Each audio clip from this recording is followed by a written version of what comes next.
everybody. Welcome back to D&J's Epic Quest. My name is Justin, and this is. This is Derek. How are you doing tonight, buddy? I'm doing all right. I kind of had a little bit of a crazy revelation today at work. I realized that at the current moment, I'm kind of reading four books at once, Oh shit. and yeah, I didn't even dawn on me, but I've Can I- been, huh? I just want to take a stab at it at the four. Go for it. Okay. Obviously, you're reading Deadhouse Gates. Yep, it's one. Did you start rereading Gardens? Nope. Oh, okay. That was okay. You're reading one of the Redwall books, Yep, that's two. Martin the Vasquez. Warrior. Yep, and Vasquez. Yep. Not, I guess I don't know what the fourth one would be then. I thought my guess was you'd restarted Gardens. So I don't know. What's the Um, fourth? the fourth one is called it's a book by Anaya Gray. It's called Beasts of Prey or something like that. It was just something that had kind of come up. It's more of a young adult fantasy, but has to deal a lot with creatures and stuff like that. Some uh, content around like I guess like African culture, which I thought was super alluring. So I've only read like maybe 50-ish pages of it, but I'm probably going to wait until things chill before I continue with That's, that one. that's a, that's a lot to juggle. It is a lot to juggle. Which is I mean it's fine. It's just I've noticed that I usually have two different places where I read, and I prefer one of them because there's less distractions. However, the other place, yeah, I don't really get to like zone in. Yeah, that can be a challenge sometimes. So I would prefer to read in my bed, essentially, Yeah, not so much yeah, other places. that's But usually where I read too. oh, okay, yeah. I mean, one of these days, once I get a bigger spot and I can kind of designate, just a place to like be creative and set up my desk and do that stuff. Just have like a nice little wall of books and a nice little place, a little comfy chair to read in. One day, one of these days. It's the dream. That's the dream.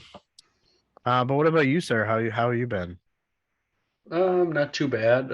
Looking forward to. I got to get through one more day of work, and then I'm off all next week, except for I'm gonna work Black Friday because it'll be double time. Oh yeah, I mean, gotta take that. And not very busy I don't. either. Yeah, I don't know if it'll be double time plus holiday pay. 8 hours. I'm not sure how that'll go, or if it's just double. I don't know, but it'll be easy money. We're not really doing anything for Thanksgiving this year. We're going to my wife's mother's house, which is like 15 minutes away from our house. So, um, Gotcha. but yeah, we're going to a concert next Tuesday. So took Tuesday and Wednesday off. Had Thursday and Friday off from work. Figured may as well take Monday off too, and I decided, well, I can work Friday. So What concert are you guys checking out? we're gonna see Bad Omens. Where are they? It is at it's the same place that we just saw after the burial and thy art is murder. I think that was the State Theater. Is that the place that's like right across the street from the Orpheum? Mm, Downtown Minneapolis there somewhere. gotcha. Skyway Theater, sorry. Skyway. Skyway Theater. Yep. Okay. Now I know what you're talking about. Oh, okay. Yeah, I've been there a few times. Yeah, it's the first time Bad Omens has been the headliner of a tour, which will be pretty cool. Um, and then who else is playing? Thousand Below, Make Them Suffer, and Dayseeker. I don't think I've heard any of those guys. Make Them Suffer, I've seen one other time. They're from Australia. I think you would dig them. Um, the other two I haven't heard much of, but I did check out Dayseeker, and they're pretty good. So it should be a good show. It's not going to be. Uh, well, Make Them Suffer is going to be probably the heaviest band there. Got it. But Bad Uh, Omens, like they kind of remind me. Some of their songs remind me of Bring Me the Horizon. oh, okay. So that like catchy metal. Yeah, well, they just put out a new album not too long ago, and I like it quite a bit. And then listening to some of their old stuff too. I mean, even yeah, I don't know. It's hard to explain. It's quite a bit different from their previous stuff, which I really don't mind. I like it when bands try different things. Oh, And I know absolutely. sometimes people have problems like, oh, why can't you just make like your old stuff? And like it's a creative process, and you got to try different things, right? Um, Well, right. I mean, there's only so many chords on a guitar or notes, rather. So yeah, you right. got to mix it up a little bit. Hmm. So if you haven't really heard of them, I'm blanking on the name of their song right now that I really quite like a lot. So give me 1 second. I'm going to look it up. Yeah, yeah, yeah. That you should check out. I got my phone right here. Well, their newest album was called "The Death of Peace of Mind," which is also the name of one of the songs on there. But "Concrete Jungle," but Is the really the whole album is quite good. is that the album title? Concrete Jungle. No, the album title is "The Death of Peace of Mind," Oh, gotcha. and there's a song on the album called that also. So yeah, check them out. But yeah, Tuesday we're going to that. It should be a good time. Good Tuesday night concert. I just added it to my music library. Sweet. Yeah, check out, listen to that and then listen to some of their older stuff, and you'll notice a big difference. Okay. Yeah, I've been you know, putting music off on my trips to and from work because now I'm listening to our podcast and Oh, how far are you yeah. now? I just finished episode 2. So Okay. pretty in the beginning, and all I gotta say is, damn those fucking recording woes. Like, I had my volume in the car at max, and I could still barely hear me. So, yeah, yeah, we've come a long way, sir. It's still a learning curve, but yeah, that's okay. Sweet. Well, here's the only other thing is I bought God of War's Ragnarok game, and I've been playing that for I don't know. I didn't play yesterday, so I'm not very far in it. I maybe clocked maybe an hour and a half into it. So pretty good so far. Fucking That's badass. that's what I've seen. People seem to like it. Yeah. But sweet. Should we get into chapter 3 of Deadhouse Gates here? Yeah, definitely. I guess I don't know how to word it, a preemptive warning. Trigger Um, warning. sure. This chapter deals, or there's. Trigger warning for those who um may have experienced or know someone who has gone through a kind of like a domestic abuse situation along with sexual assault. Please be aware that there will be content and conversations around these subjects. I would go as far as to say it's just rape, but um, I could also see how you could not quite put it that far, but definitely adult content for sure. Right, yeah, yeah, definitely adult themes. And as a disclosure, um, yeah, just be forewarned that if that type of conversation is upsetting, please feel free to skip.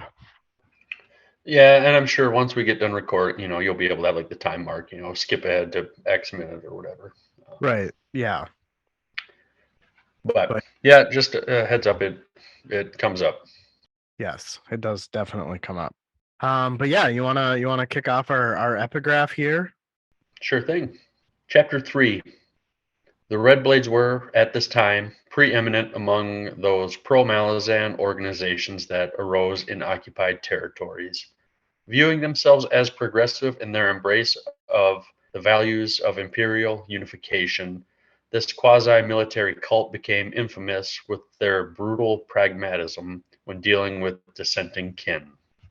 And as rarely as it happens, I have been able to kind of deduce the epigraph based on some of the content in this chapter. So we will be referencing some of that in our conversation tonight. Yeah, this one definitely isn't as cryptic. It almost just, It's more of an explanation, isn't it? yeah. It feels like, I think that must have been, well, it tells us who it was written by, but it feels like a historian wrote that down. Right. Yeah. Yeah. Looking back after the fact type of thing. But as we the readers are kind of in the moment of the story, it makes so much sense. Right. Well, you ready to take us away here with the first section? Not really, but let's proceed. Okay. Pelazin lay underneath Beneth, shuddering to indicate that he'd finished. Beneth pushes himself off her and grabs a fistful of her hair. Beneth tells her that she'll learn to like it. Pelazin says that she will and asks Beneth if the old man gets a day off. Pulling up his trousers and releasing the grip on Pelazin's hair, he says that yes, the old man does get a day off, but Beneth fails to see the point, as it's likely the old man will be dead within a month. Taking a pause for breath, Beneth tells Felazin that she's beautiful and to show him more life next time. He would treat her right. Just show pleasure is all he asked. Felazin replied as soon as it stops hurting.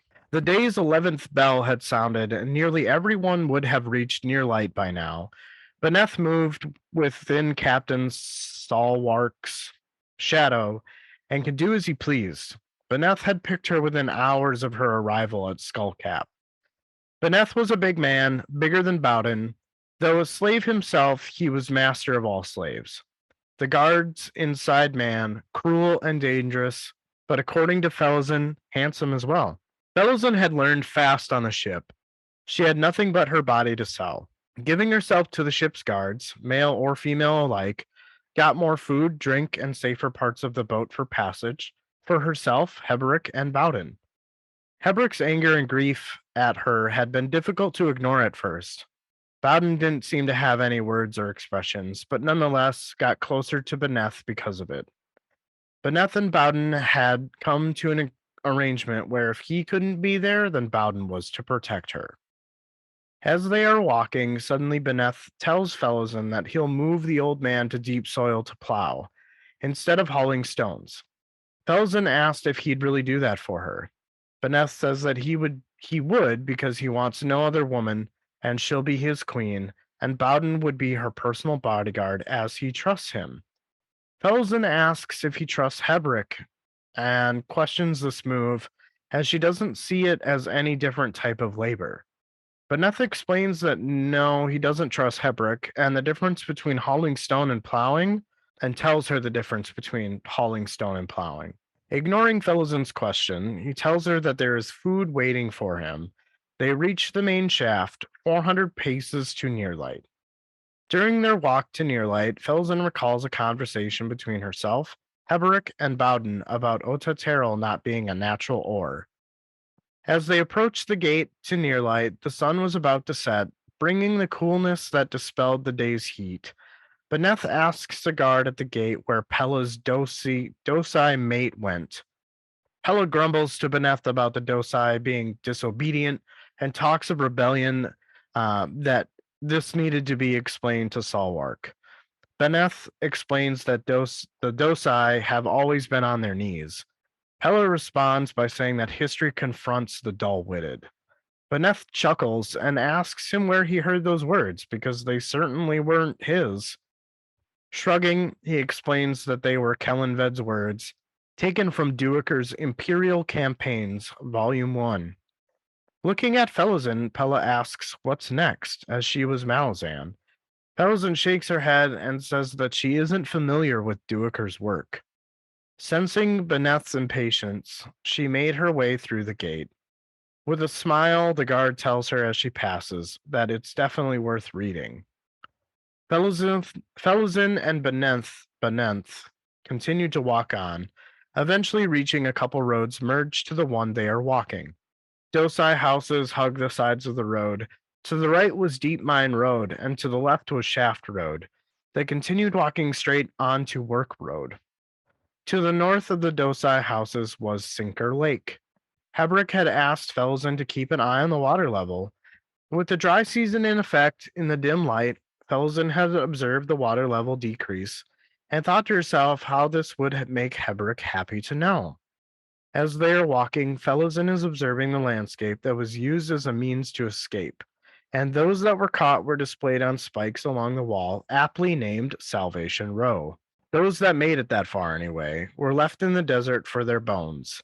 Work Road circled around a tower called Salworks Keep. 12,000 slaves lived in Skullcap, in addition to 300 workers of various trades. Finesse speaks and suggests that the bowl of soups will be cold, to which Felsen replied would be a relief. Beneth responds by assuring her that she'll get used to the heat, and in a month or two, she'll feel the chill of the night. Felsen explains that she already does. Beneth then suggests that she move in with him, as he'll keep her warm. Avoiding this question, she sits in silence. Eventually, Beneth warns her to be careful of what she refuses. Felozin tells Beneth that she could take the bed with Bula tonight, for she is soft and warm, and Beneth could join in if he wanted. Felozin knew he would, and the thoughts of her moving in would melt away for him. Inside of her head, she tells herself that there is no point in thinking about tomorrow. Heberick's wrong. Stay alive and as well as you can, because one day you'll find yourself face to face with your sister Tavor, and an ocean of blood pouring from her veins. Stay alive and survive each hour and the next. Where should we start with this? Because I feel like there's a pretty good amount of stuff to discuss here. Absolutely. I mean, part of me, part of me is maybe we just not talk about what is happening with Fellowsin. Um, I guess the hard part for me is, and maybe this just comes up in later chapters, but I just have to keep reminding myself what time period this is, you know. Um, but it also like how much is this kind of a breach into misogyny a little bit, like. I think we should talk about this because you and I have talked a little bit, leading up to this, and this is one of the things we disagree on. Oh, yes, absolutely.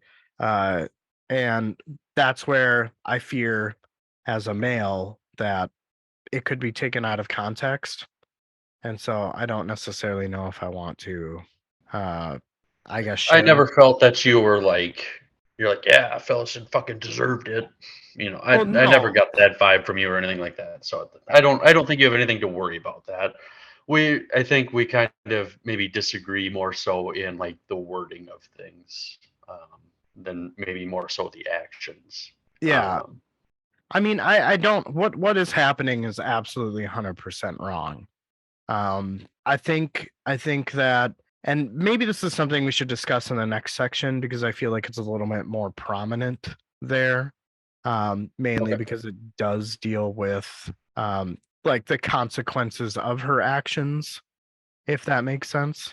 sure. Is I feel a little bit more prominent in the next section. Yeah, that's fine. We can talk about things there. One thing I wanted to bring up, I wanted to Benneth, and I think that's the pronunciation of his name, but I like that better. kept I kept finding myself wanting to call him Beneath. Yep, yep. um, just, I mean, yeah, I don't know, but I feel like it was yeah, one of those things where like this is the very first thing that the chapter starts off with. And I know that when I first read, I mean, I've read this chapter maybe, two or three times, like I always do. But the very first time that I read it, I had to stop after that first paragraph because I that first paragraph definitely implies very bad things. Um, but as you kind of read on, you get an understanding of her mindset around it. Yeah, And I think that's where our differences lie. gotcha. The why she's doing it. Right, yes, No. which we can definitely discuss uh next section if that's cool. Yeah. Okay, cool. Um Skullcap I had is just the mining camp within the Dosen pit. And I have to correct myself from last episode because I had when Duiker was talking to the Tapu Hawker, I made the comment that I looked all over the map and couldn't find it, but it was literally right next to Hisar. Um, and so I kind of feel a little stupid about not looking directly right on the fucking map. So yeah, Well, it's across the bay essentially. Hisar and Dosin are across from each other. wouldn't worry about it, man. Okay, just wanted to make that known. Um, I haven't looked at the map too heavily, and I that's one of the things I love about fantasy books is the maps. But these ones, there's just sometimes it's hard in a paperback book to really get a good look. well, right, Um, because yeah, you gotta like pretty much break the spine to see everything. yeah, and there's just a lot there to look at. The only, yeah, right, yeah, exactly. I guess the only thing that I will maybe potentially make a comment about as far as Fellowsen so far here is just the whole part on the ship where she had nothing but her body to sell, which given the circumstances is kind of a disastrous thing to recognize. And it was just crazy the juxtaposition between um she thought to herself that it would have prepared her for Beneth, and it didn't because of, I'm imagining, his huge penis. I shouldn't laugh. No, probably not. But I mean, I guess I just go back to like, how would society react, especially our society react, if Felizin wasn't a a girl, but rather a man? It kind of goes back to those whole, when a female teacher gets with a male student, there's all this hooting and hollering. But if there's a male teacher who gets with a female student, there's all this condemning. You know, um, Neither situation is correct, but the way that society reacts to those are like complete opposites. So I don't know if this Yeah, is his intent in having something like this in here, or if he's really just trying to portray the darkness and the bleakness of this book so far. yeah. I guess I lean a little bit more that way. Just the futility and the extremes that people unfortunately need to go to just to make it, as Fellison says, just the next hour, Right. survive this hour, just doing whatever she can. And life shouldn't be that hard for anybody. Right, yeah, exactly. I totally see that perspective. um and it kind of seems like as Heberick and Bowden are observing this, Bowden definitely has less words for her, but Heberick is pretty much hammering a bunch of judgment based on her actions. And I think that this is just Heberick and potentially Bowden may not necessarily feel like they need her to do this for them, even though that's totally her motivations for doing it, is helping them out. I feel like there's other options that Fellowsen isn't taking into account because of just she's just sees red for her sister, you know? Yeah, I mean, clearly she doesn't see, she sees this as her only way. Exactly. Right. Which doesn't make it fair, doesn't make it right. Beneth is definitely taking advantage of the situation. And I think that as Bowden and Heberick, as potentially older mentors, are trying to convey this to her, Bowden has maybe gotten to the point where she's gonna do what she's gonna do. I guess I just always associate it to like when I was a teenager. Like I didn't listen to anything that my parents had to say about, sex, drugs, and alcohol, right? I mean, What that's kind of about what rock she and roll? well, yeah, definitely not rock and roll because they were like, that's the devil's music. So, You sang in the choir. not very well. Did you sing in choir? I mean, we had to at church. Um, Oh, I was just and thinking, I did in seventh and eighth grade. I was like, were you in choir too? I don't no, remember. I never did choir as far as like school goes. But Mm. um, Sorry yeah, for the tangent. no, it's fine. I feel like those pieces are important, and again, I think they'll be elaborated in the next section. But I had in the summary, Fellowson had asked Beneth a question, and he ignores her question. But Beneth essentially, tells Fellowson that he needs to justify Hebrick's move, and Fellowson questions him to whether that's the whole story or not. But not that this comment simply just turns his back to her, and that's what is I meant by ignoring her question. To Fellowson, it was clear that Salwark had orders to kill Heberick without it being like political in nature, like giving him less rations, essentially kind of slowly starving him, and also working his body so hard that within a month he'd likely be dead.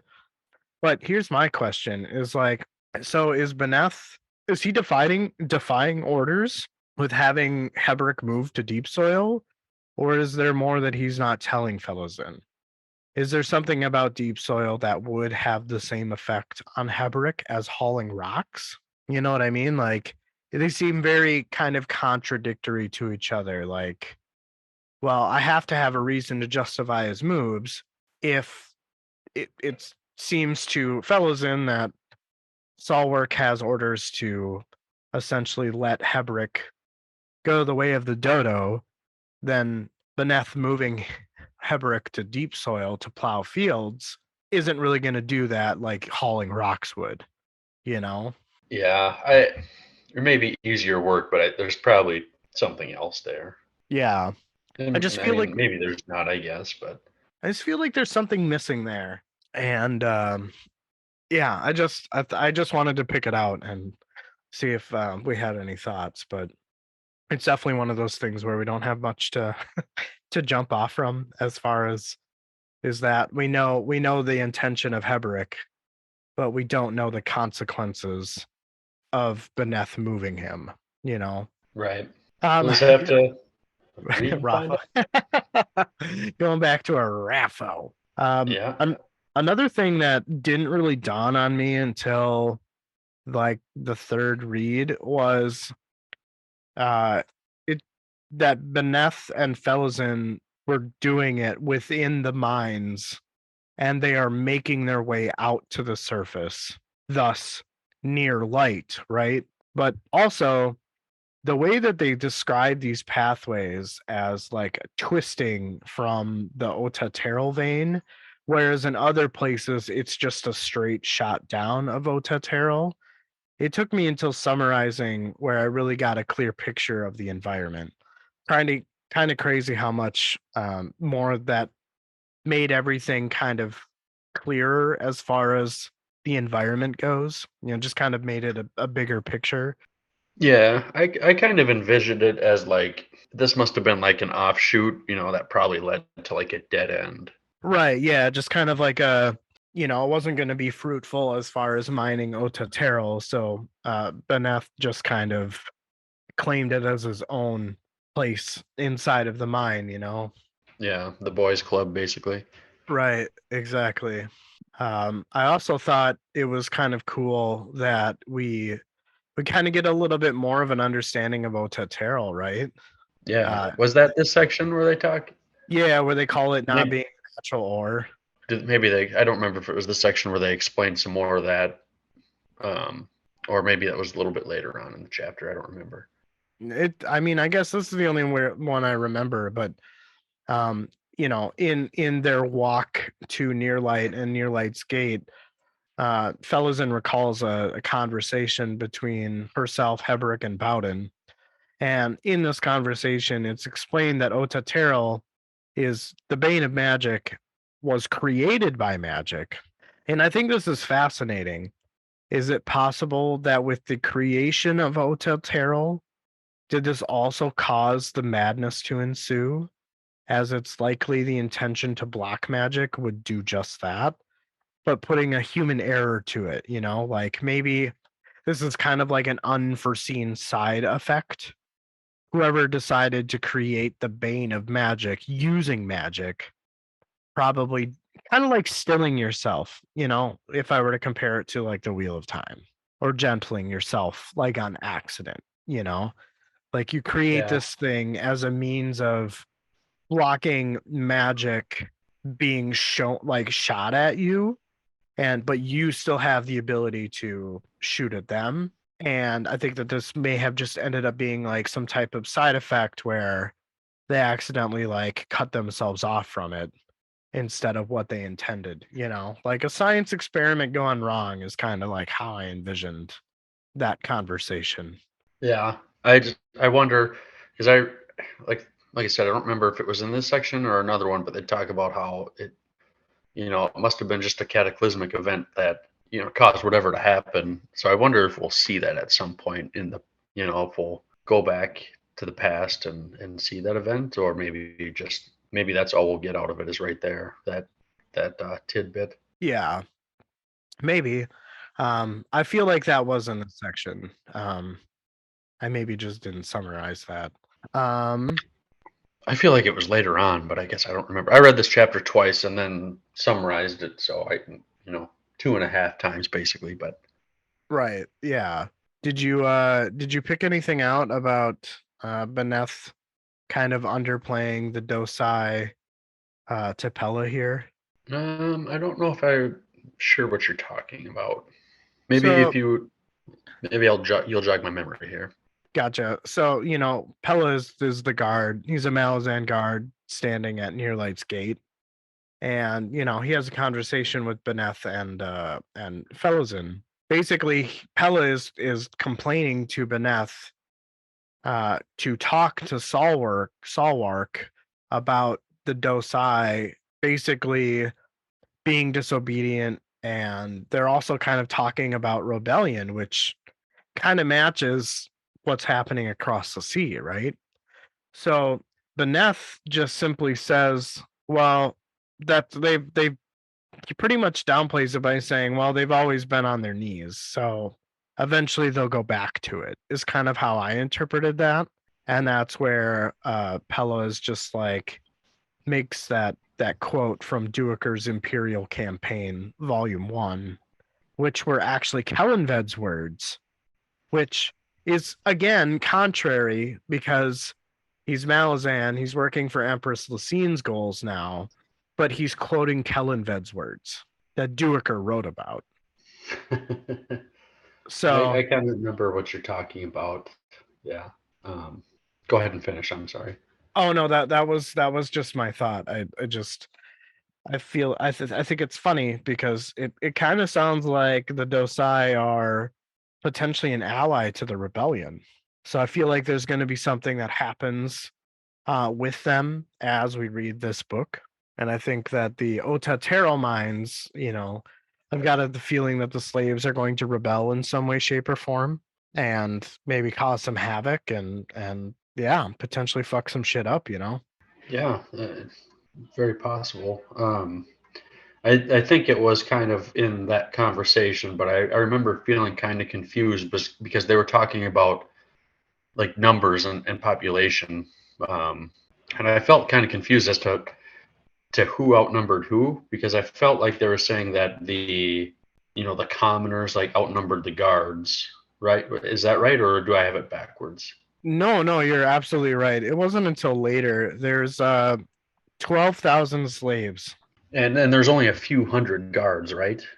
Right, yeah. Yep. And I mean there's workers as well, which number in about 300. But yeah, Yeah, the ratio from, the enslaved to guards is definitely in the enslaved's favor.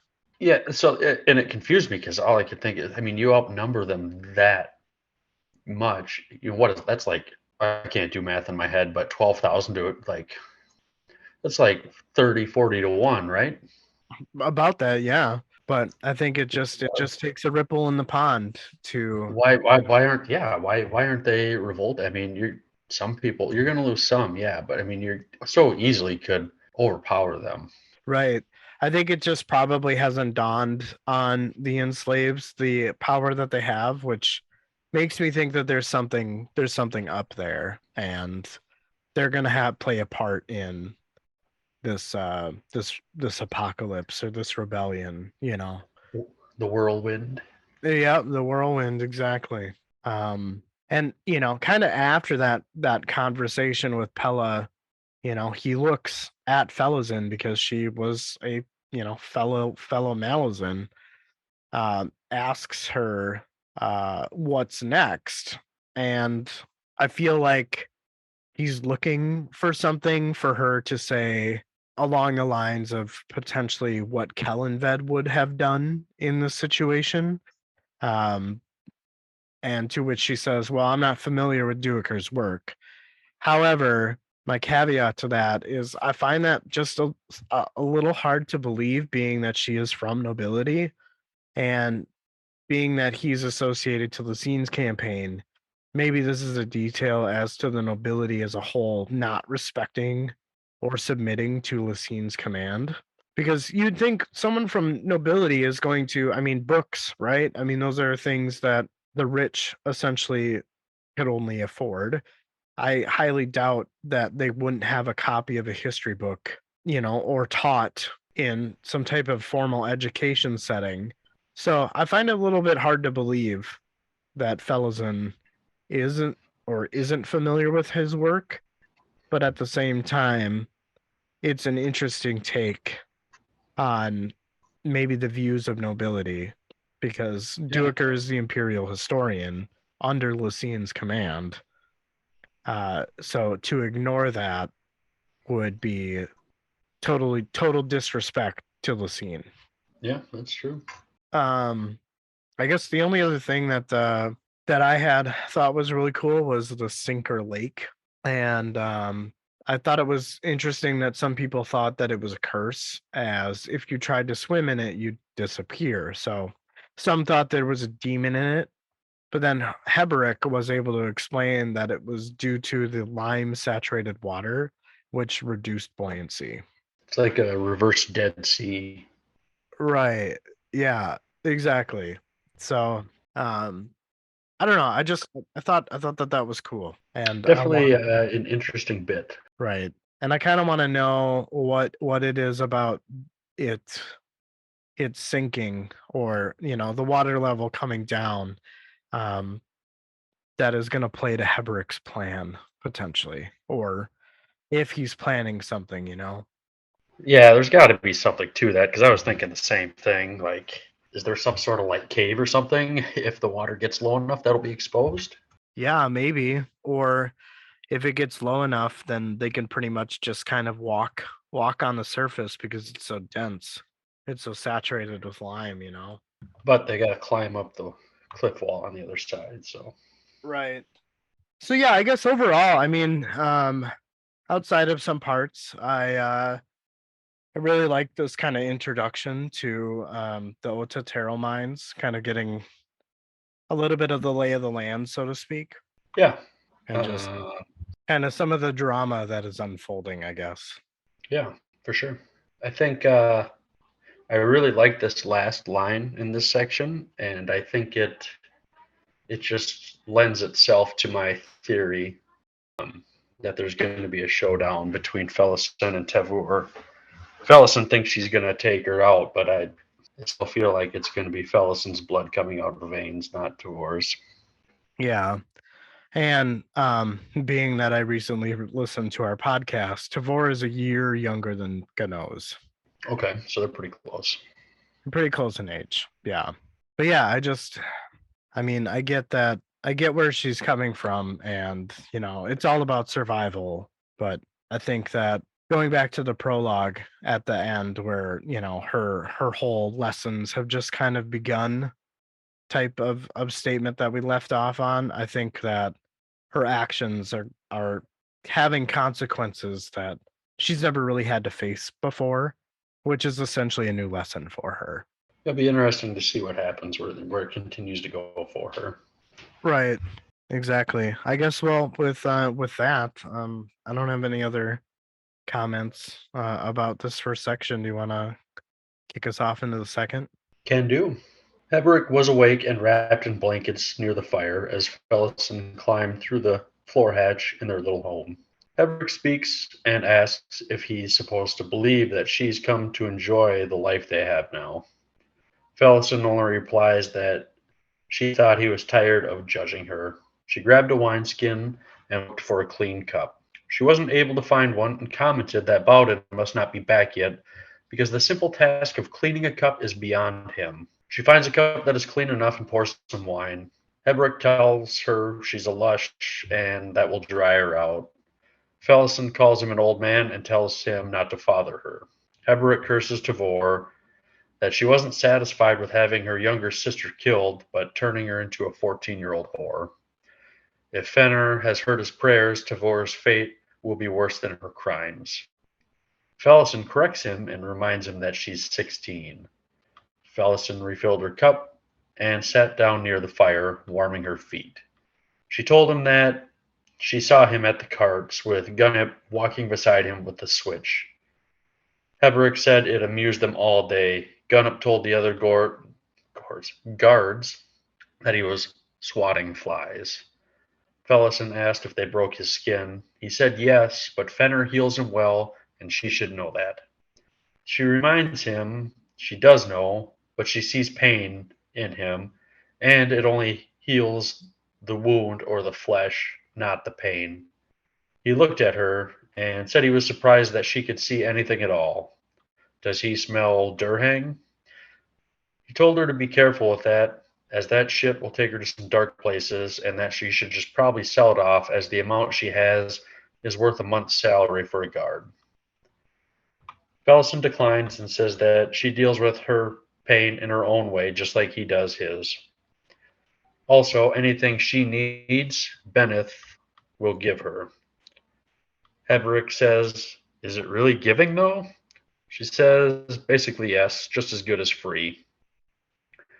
She then tells him that he's being moved to deep soil starting tomorrow. No more carts, no more switches, no more Gunnip. As he closed his eyes, he asked why thanking her felt like it left such a sour taste in his mouth. Quickly, she replied that her wine-soaked brain whispered hypocrisy, and she instantly regretted saying it.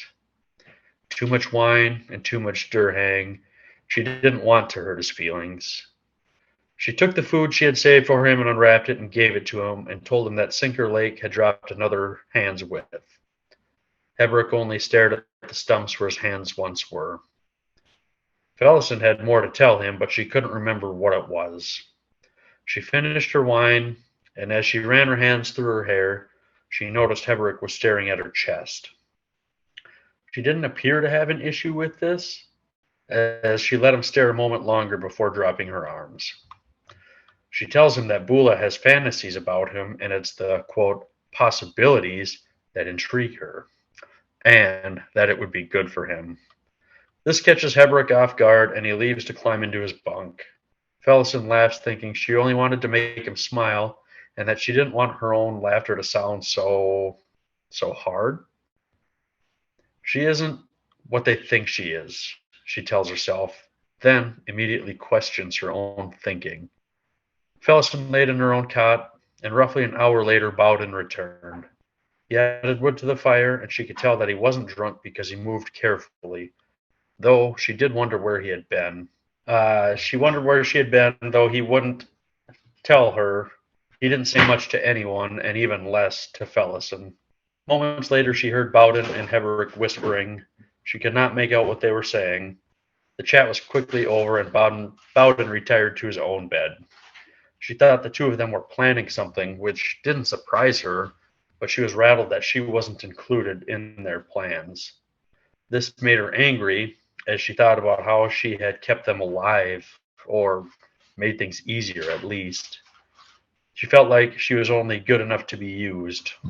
Well, she thought, she wouldn't do them any more favors. They can be on their own and see how they like that. And she swore Heberick would be back to the carts, as she tried not to cry. She knew she needed Bennett to stay alive, but she needed Bowden and Heberick too. She felt like if she lost them, she will have lost everything. The only conclusion she could reach was that they thought she would betray them, selling them out as easily as she sold her own body. She swore to herself it wasn't true and that she wouldn't do that. She felt alone now. She only had Beneth, his wine, and his Durhang. As she climbed into bed with Bula, she thought it was only a matter of the mind to turn pain into pleasure. Her last thought was to survive each hour. I So, really like your comment about cleaning the cup because it didn't even occur to me until I read it that Hebert couldn't wash them because he didn't have any hands. right. Yeah. Reading it, I didn't think of that. It was when I was typing up my, summary of this part. I was like, oh, well, obviously he can. He doesn't have fucking hands. Um, which, I'm sure probably makes him feel kind of useless, I'm sure. Right. But Yeah, exactly.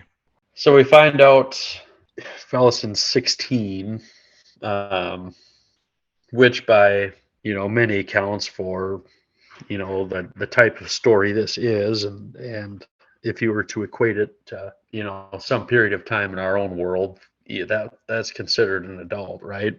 I mean, if she's had her period, she's considered a woman, right? But I can't get on board with this, that I get that she's doing it to survive, but any one of these people should recognize that it's not okay, that this is a child. Oh, right. Yeah. No, I 100% agree, and I think that this stems from her nobility, like her mind, right? Like her whole life she's had more than others, and this is a kind of a lesser version of that situation where she has her body to sell. And I think that it is giving Hebrick and Bowden the perception that she's enjoying it, and I just it goes it just kind of plays to the fact that like she's being a little bit arrogant and cold as she's kind of interacting with mainly Hebrick here. The whole laughing at him about the Bula comment, and then the the kind of like snotty way that she responds to him about the I forgot already what she didn't mean to be so cold about. What was that interaction? um yeah, what was that? I can't, I just read it here. Right, right. But I the my whole thing is, she's, to me, I feel like, she's, this Durhang must be like weed or crack or some sort of drug, right? Mm-hmm. um she's doing drugs, she's drinking. Like, to me, these are all signals that she's not enjoying this. She's doing this thing to survive, and then now she's doing these other things to escape what she's done. Right. Yeah. No, I totally agree. And I guess what I'm going back to is that she's taking advantage of the situation, but she doesn't have the experience that like Hebrick or Bowden would have about choosing the right path, if that makes any sense. Like she's to me she's choosing this path because it's the only thing that she knows how to do, and that is to have something that is useful or to be above somebody else. Like Hebrick and Bowden can't sell their bodies to get into a better place, so to speak. And I think it just goes to the mentality that she's had her entire life, that in order to get something done, she has to barter or trade something for it or buy, you know what I mean? Where from Hebrick and Bowden's perspective, they recognize that she doesn't need to do this because, being with Beneth is stationary. It's stagnant. Yes, he can give her these things, but it's not going to get her out of the situation because he must have been here for a long ass time because he's the king of the enslaved, right? Like he's not going anywhere. He's only looking out for himself and her. Yeah, he's absolutely willing to take her under his wing and protect her, but at the same time, his goal is to not get out of this situation. His goal is also to survive. So I think that Heberick and Bowden are seeing this and being like, whoa, whoa, whoa, whoa, whoa. Bowden, of course, is just not saying anything because I'm imagining that he probably feels that Fellowson isn't listening or won't listen. Again, kind of going back to the whole teenager scenario. Whereas as Heberick, yeah, definitely casting judgments, and that's maybe not the right way to go about it. But at the same time, like he's calling her out on it. He's calling her I out th- on her behavior, you know? this is where I think you and I disagree because I don't think Fellison's taking advantage of the situation. She's being taken advantage of. I think it's She's both, right? Like she's it's doing what she has to do, and I don't think uh, what's his fuck isn't protecting her. He's just using her, and he says he wants her, but he'd do the same thing to the next pretty girl that came through. oh, absolutely. I guess it's hard. I guess it's hard to explain. I agree with you, but what I'm trying to say is that I think she's looking at the situation in the wrong way, if that makes any kind of sense. Like she's choosing to kind of go again or go with the grain because of the way that she was raised as nobility, whereas Hebrick and Bowden are like, there's a better way to do this. There's a better way to get what we need, and if we just stick as a team, without having to sacrifice anybody's body or dignity or morality or ethos, there's a way to do it you know And maybe there's really not actually a way to do that, but yeah, she shouldn't have to resort to this. exactly. And so like I don't necessarily think that. I mean, yeah, we do disagree, but I don't think we disagree on the fact that her situation is terrible. I think we're disagreeing Right. on that uh the way that she's going about it is maybe either right or wrong. Yeah, I think it's definitely a point of view thing for us. Yeah. Yeah. I guess I'm more in this situation. I'm looking at it from like I'm empathizing more with Heberick and Bowden and just kind of like imagining, she seems a bit arrogant and a bit cocky about her actions, like, oh, like she's lording it over them, like, hey, I'm sacrificing my body so you guys can eat and have a better work life. And Heberick and Bowden are like, no, no, no, no, we don't need you to do that. Like, please don't do that on our behalf. If that makes any type of sense. Yeah, I get that. I feel more so Bennett should basically know better that this is something he shouldn't be doing, and he's just a piece of shit and doesn't. Right. But I mean, is that potentially what, Heberick and Bowden are planning? Are they maybe looking at ways to not necessarily get them apart, but, take them out so she Yeah, doesn't it have could to be. endure this? And that could very well be a reason why she's excluded.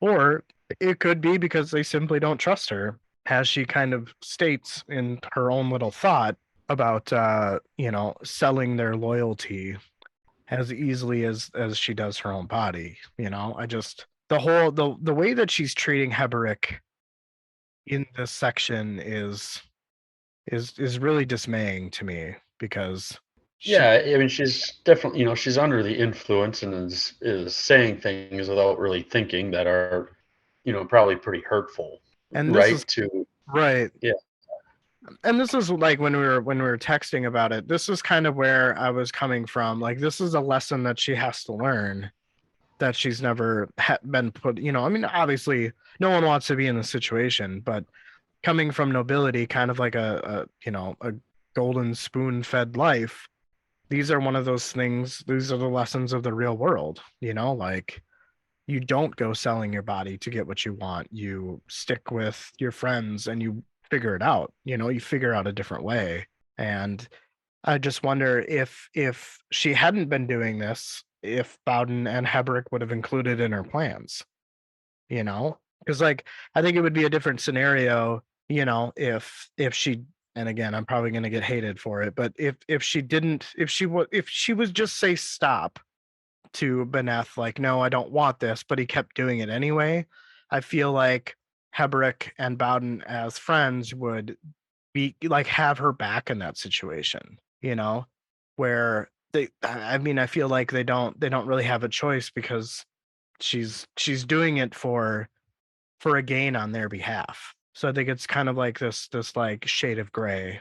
I just it's hard for me to, she thinks she's doing what she needs to do, but man, like any adult should know better, and Right. that's just something I can't get past. So I mean, it's just, even if she was the one who approached him, like you just I don't know, it's just bad. And I'm not saying like the writing is bad or the stories, but the situation is what's bad, Right. and that even a fictional character is put into that, I and think it there's plenty of terrible things in, fiction books. I mean, just look at, the stuff in Game of Thrones, as an example. I mean, there's plenty of brutal, horrible shit there too. And but I don't know. This just is different. It's different. right. Yeah, absolutely. I guess I just, I mean, a lot of this is based on my own experience, not with what Ben Eth is doing by any shape of the words. Like that's not where I'm going with this. Like, um, it's almost like a catch 22 as far as our society goes. I That's just what I struggle with so much. Is like if a 16-year-old girl's coming on to me, like it's just no, like knock it off, shut the fuck up and go to school, and you know, like just knock it out. Like it's there's nothing about that is a good situation. Right. And that's kind of what, I mean, with Game of Thrones, for example, as soon as Arya's older sister, I forget her name. Sansa. Sansa, thank you. As soon as, she bleeds, right? As soon as she has her first period, she's married off to Joffrey, which she's got to be 13, 14, 15 years of age, right? And I think that I think what is happening is it's just kind of a debate between our society that we live in as readers and this world and a world that these authors are trying to depict. And I mean it feels a bit misogynistic, a little bit. I mean, they are male authors and they're depicting women this way. So I don't know if it's their intent to just kind of like call out our societal norms, especially when it does happen in our world. I guess I'm not sure where to take that. So Yeah, it's definitely not a criticism of the writing itself. It's just no, a horrible thing in the story. right, right, And I know I've said it a few times in various episodes, but I think it's only going to get worse before it gets better. oh yeah, absolutely. We'll see more of this. I'm sure, and probably her path out of it. Is probably going to be difficult to swallow, right? Yeah. um i just I just think that this is part of her journey into learning what it is, the outside world that isn't nobility, you know what I mean? Yeah, And I think that her actions have consequences, and not necessarily the action, but just the way she's going about it, whether she's masking it or whether she's hiding it, or not telling her friends how she really feels about the situation.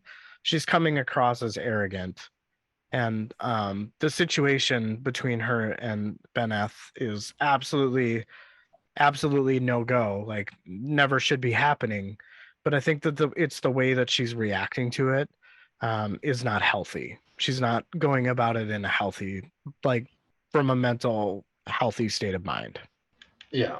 I can agree with that. I guess that's more or less what I'm trying to convey. I guess when it all comes down to it, I don't condone anything that we've read.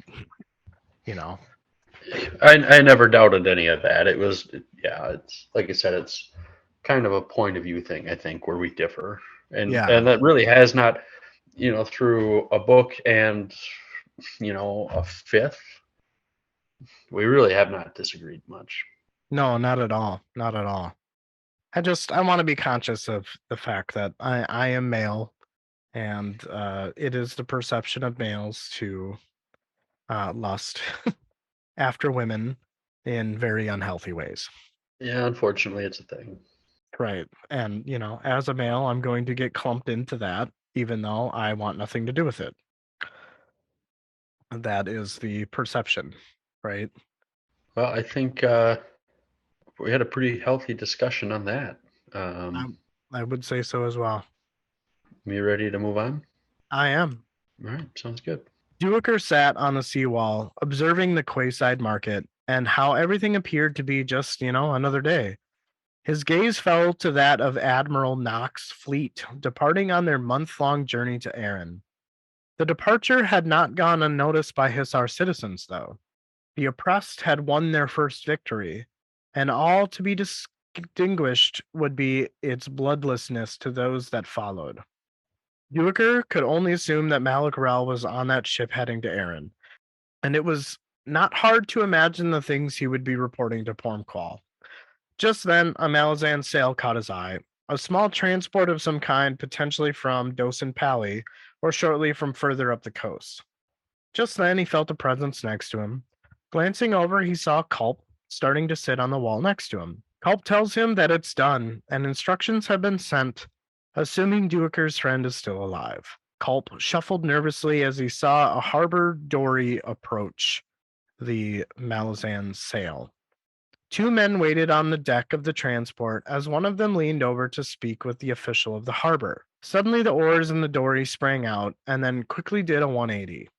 Duiker asks Culp if he had seen the event transpire, to which Culp says he did. The transport guided towards the Imperial Pier, and dockmen scrambled to receive the cast lines. Horses and men were visible on the deck of the transport ship. Red blades, as all Duiker could say. Culp states that they came from Dosin Pali and that he recognizes two of them, Baria and Mesker Satral, brothers. Duiker says red blades again, but states that they have no illusions about the state of affairs. Culp asks Duiker if Coltane knows. A new tension was building as the crowd in the market stopped to observe the red blades take the pier. Equipped with weapons and ready for war, Culp makes the observation that it appears as if they intend to attack the market.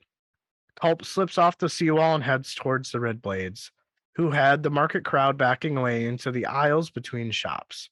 The contraction of the crowd would cause panic, and this is exactly what the red blades wanted. Lances were ready and bows were notched.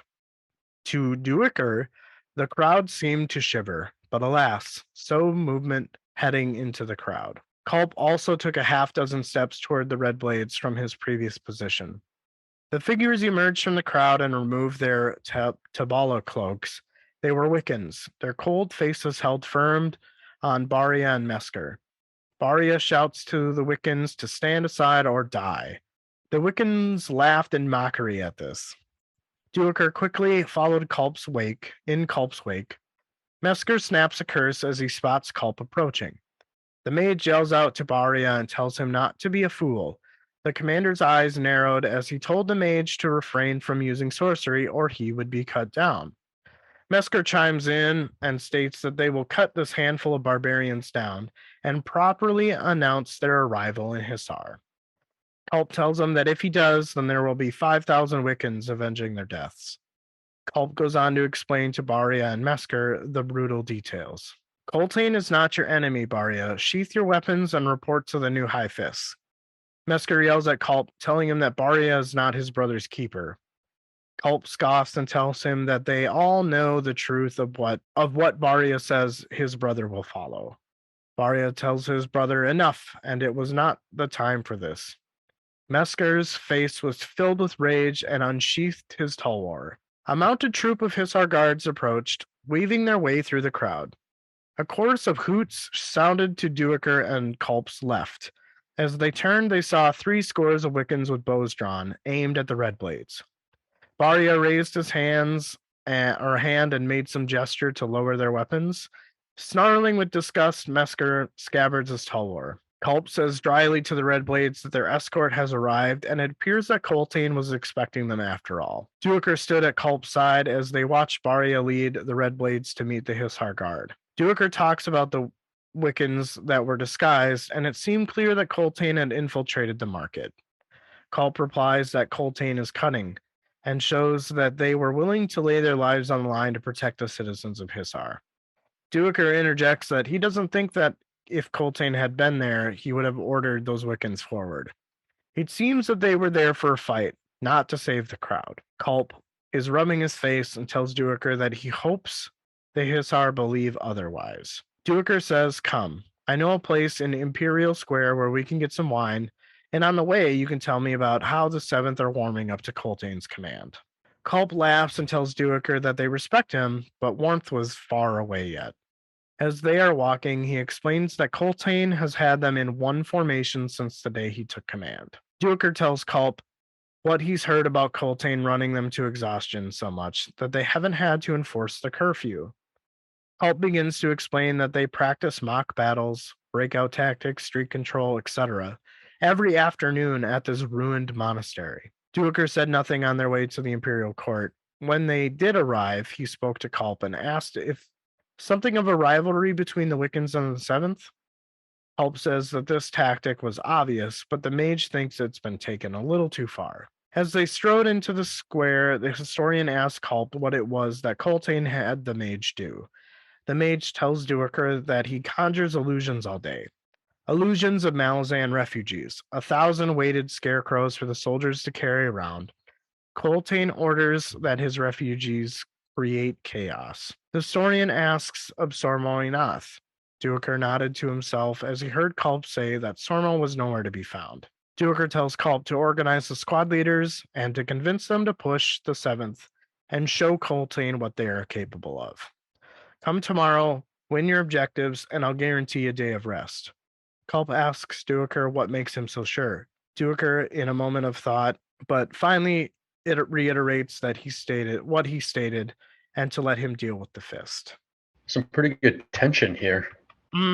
Yes. And not even just tension between the Wiccans and the Red Blades, but with amongst the Red Blades themselves. And when the Dory went out to meet the Red Blades transport ship, and how quickly they just turned the fuck around, all I can think about was someone was shitting their pants. Because they're like, oh, fuck. I guess I'm not sure I'm following. Yeah, because I'm assuming that the Red Blades said something to them as, they were approached. What was said, who knows, but I'm assuming it was some type of threat. All I could think was, I touched the butt. Yeah. You made me ill. Yeah, Finding Nemo. I don't know. That's what it made me think of. But yeah, we get red blades and red swords. I kind of wish we would just get one wording on that. I think I have a solution for you, sir. Okay. When Duiker is talking about red blades, he makes the statement that they have no illusions about the state of affairs. The state of affairs is referring to the 7 cities and specifically the rebellion, right? So Duiker, along with the statement, says that the word has come that they are attempting to assert control in other cities. The Red Blades are, and I think that the Red Blades and the Red Swords are the same, because if we go back to Unta in the prologue, they seem to be doing just this. Oh, I'm sure they're the same thing. Why are we going back and forth on the name? I think it's just a nickname, or maybe it's just a lack of respect. I mean, yeah. I mean, they're definitely, based on the epigraph, right, in the beginning of the chapter, they are very pro Malazan, and the current state of affairs, well, rebellion, uprising, followers of Drajana, those are clearly anti Malazan. So I'm imagining them as killing indiscriminately to those they find following anything but Malazan control. So I think that from an anti-Malazan point of view, it may be a red blade sounds more menacing than red swords, you know? It does. Yeah, it does. I don't know. Just blade versus sword. That yeah, the word definitely has a different connotation. Right. And going back to even last chapter, right, where we heard Malazan lapdogs, that's exactly what the red blades are. They're Malazan lapdogs. So now that brings context into those phrases, which if we, yeah. I guess I kind of just had a thought here. I haven't paid attention to this, but maybe you have. You do, if I guess the pro Malazan side are those the ones calling them the red swords, and the I guess rebels are they the ones calling them the red blades? More than likely. I mean, that's a great point. I didn't think of that. It just came to me. I mean, it makes sense, right? Why you would have an entity, but you have two names for them. Red Blades kind of seems a little bit more menacing from that perspective, where Red Sword seems a little bit more like professional. I guess is kind of the only way that I could deduce it. So yeah. Yeah. Well, I guess I'll pay more attention to that and see if maybe that's the case. But anyways, what continue, sir?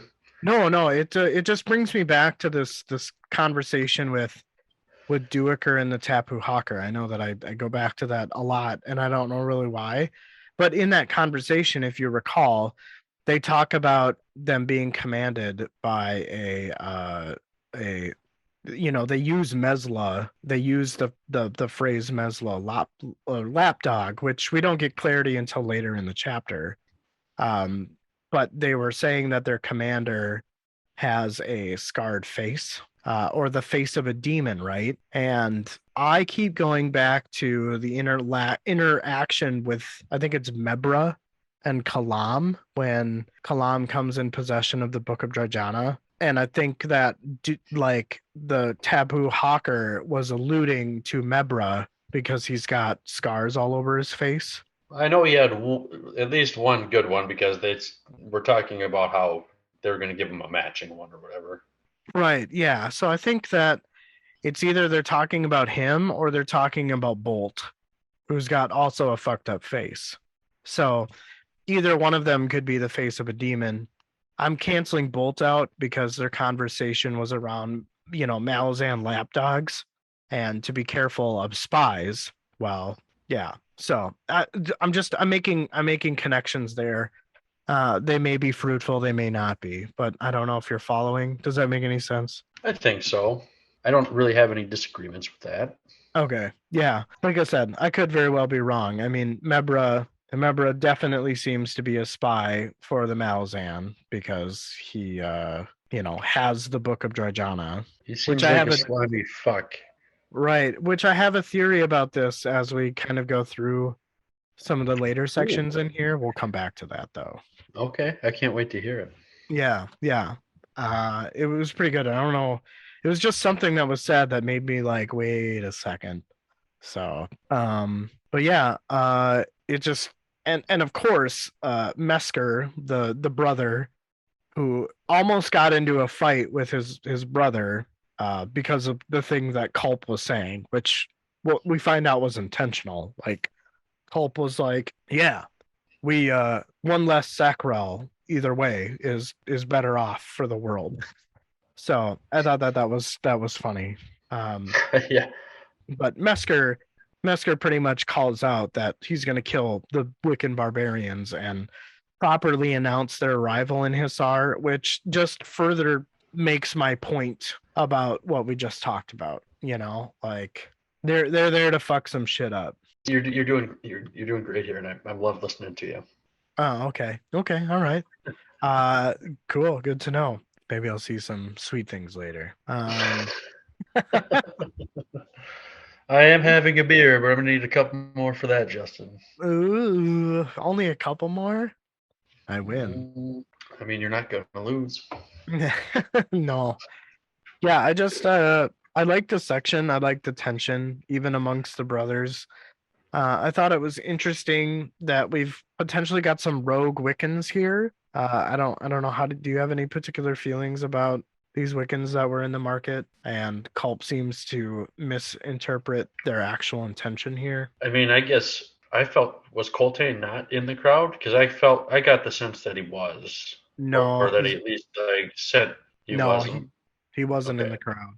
Because Duiker makes the comment that if Coltane was there, he would have definitely not persuaded the Wiccans to attack. Is kind of what Duiker deduces. I felt like he would have Coltrane would have wanted him. I feel like the guy's just a wild man. Like I I get the feeling like he wants a fight no matter who it's with. Right, yeah, exactly. But I think that in his new position of power, he's got some wisdom to him. I think that would have definitely been a terrible mistake to allow the Wiccans to, attack the Red Blades because again, the Red Blades are pro Malazan. They're essentially on Coltane's side. I think that they're just having Yeah, some it wouldn't have been a good look. right. Yeah. I think the Red Blades are just having some issues potentially being commanded by Wiccans who, have been anti-Malazan before. So I think that there's maybe a little bit of trust there that they're not trusting the Wiccans. They're not trusting Coltane. But eventually they get, escorted to what I would assume is Coltane. Yeah, I think so. Any thoughts on what Culp has been asked to conjure by Coltane about the Malazan refugees creating chaos and these heavy like scarecrows? I don't know. I just kind of figured like he was conjuring up basically civilians, like they're in some urban combat and you've got to, you can't just kill these innocent people. You got to find your targets and you know, take them Right. out through all this chaos. So I don't know, that's just kind of what I took out of it was just he's just conjuring up a mess. Yeah. I agree with you, but I'm going to take it one step further. And I think that this just goes to show what they're preparing for, because a Culp could be conjuring up like legit battles, but it kind of sounds like the goal of these like battle reenactments is to save Malazan refugees because they're preparing for the rebellion. Like that is the goal, is not necessarily to squash the rebellion, but to get those pro Malazan supporters the fuck out. Like it almost seems like a rescue operation more than it does. That's a good point. Yeah, it's like a almost like a strategic retreat or something. They're letting these people run back and they're kind of buying them the time to get out then. Right. Exactly. They're preparing for like evacuation is probably a better term. They're preparing to evacuate these seven cities. Interesting. I did Um, I did not think of that. it's just kind of like what I took from it. But I'm sure that they're probably doing both because, as Culp and Duiker are talking about, they're definitely having conversation about how exhausted they are and how far Coltane is pushing them. I like that. I did not think of it that way. I just thought, they're just trying to cause as much mass confusion as possible to cause as much stress as possible in this mock battle. Exactly. The only other thing that, and this is kind of potentially a little bit related, is at the end of the chapter, Duiker has a thought about, time is running out as he's pushing Culp to get the squad leaders together and push them to do better as far as Coltane's expectations. Do you remember that part at the end of the section? Uh, it's not ringing really any bells. Okay. Basically Duiker is trying to convince Culp to basically have the seventh do better, for lack of a better way of explaining it. And he promises that he would deal with the fist and give them like a day off if they did that. Oh, right, Yeah. yeah. So, Duiker answers kind of Culp's question about what makes him so sure in his head. And along the lines of time was running out, the historian needs Culp and the Seventh whipped into shape so they can protect Malazan refugees. I found this interesting because it sounds like Duiker is very aware of the uprising coming, and potentially there's some foreshadowing there. Like I feel like that is just alluding to kind of what we're already being like set up for, but it also is again it's a bit contradicting on Duiker's part. But it does make sense to me. I mean, if he's a historian, he's probably. I mean, obviously, we know he's been in the thick of battle. He's probably seen what's led up to the battle, so he recognizes these things. So do you think Duiker is just approaching every situation with like, like a neutral point of view? Like he's neither pro rebellion nor pro Malazan. He's just these are the facts. This is what it is. Whether you know what I mean? You know what I'm trying to go there? This is rumor control. Right. Yeah. Like he's just You know gonna what movie that's from? That's Alien 3. oh it's been a Uh, while. I've seen that one too. yeah, you bring up a good point. I do think he's kind of neutral. He's just it, I do feel like he's just there to take note of what's happening, whatever it is. It kind of feels like he's pushing things a little bit, one way, but I feel like he wants. God, I'm not even sure how to word it. Just he wants like the authentic experience of it. He doesn't want things. I feel like he doesn't want to have this. How do they word it before the revised history, right? Right. I Yeah. think what he's doing, he just wants that to be the history. Gotcha. Yeah.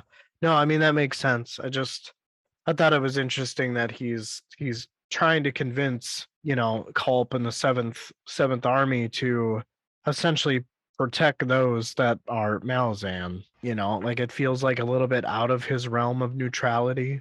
Yeah, but I, I don't know, it's a weird deal. Yeah, it is. But I mean, I guess those I don't really have any way of making more heads or tails on that, but yeah, I guess I'm comfortable with moving on if you are. Sure. Yeah, I'm struggling to put it into words there, but I kind of feel like I got my thoughts across. Yeah, me too, for sure. Good deal. All right. Within the first few minutes of the mock battle, Corporal List had died.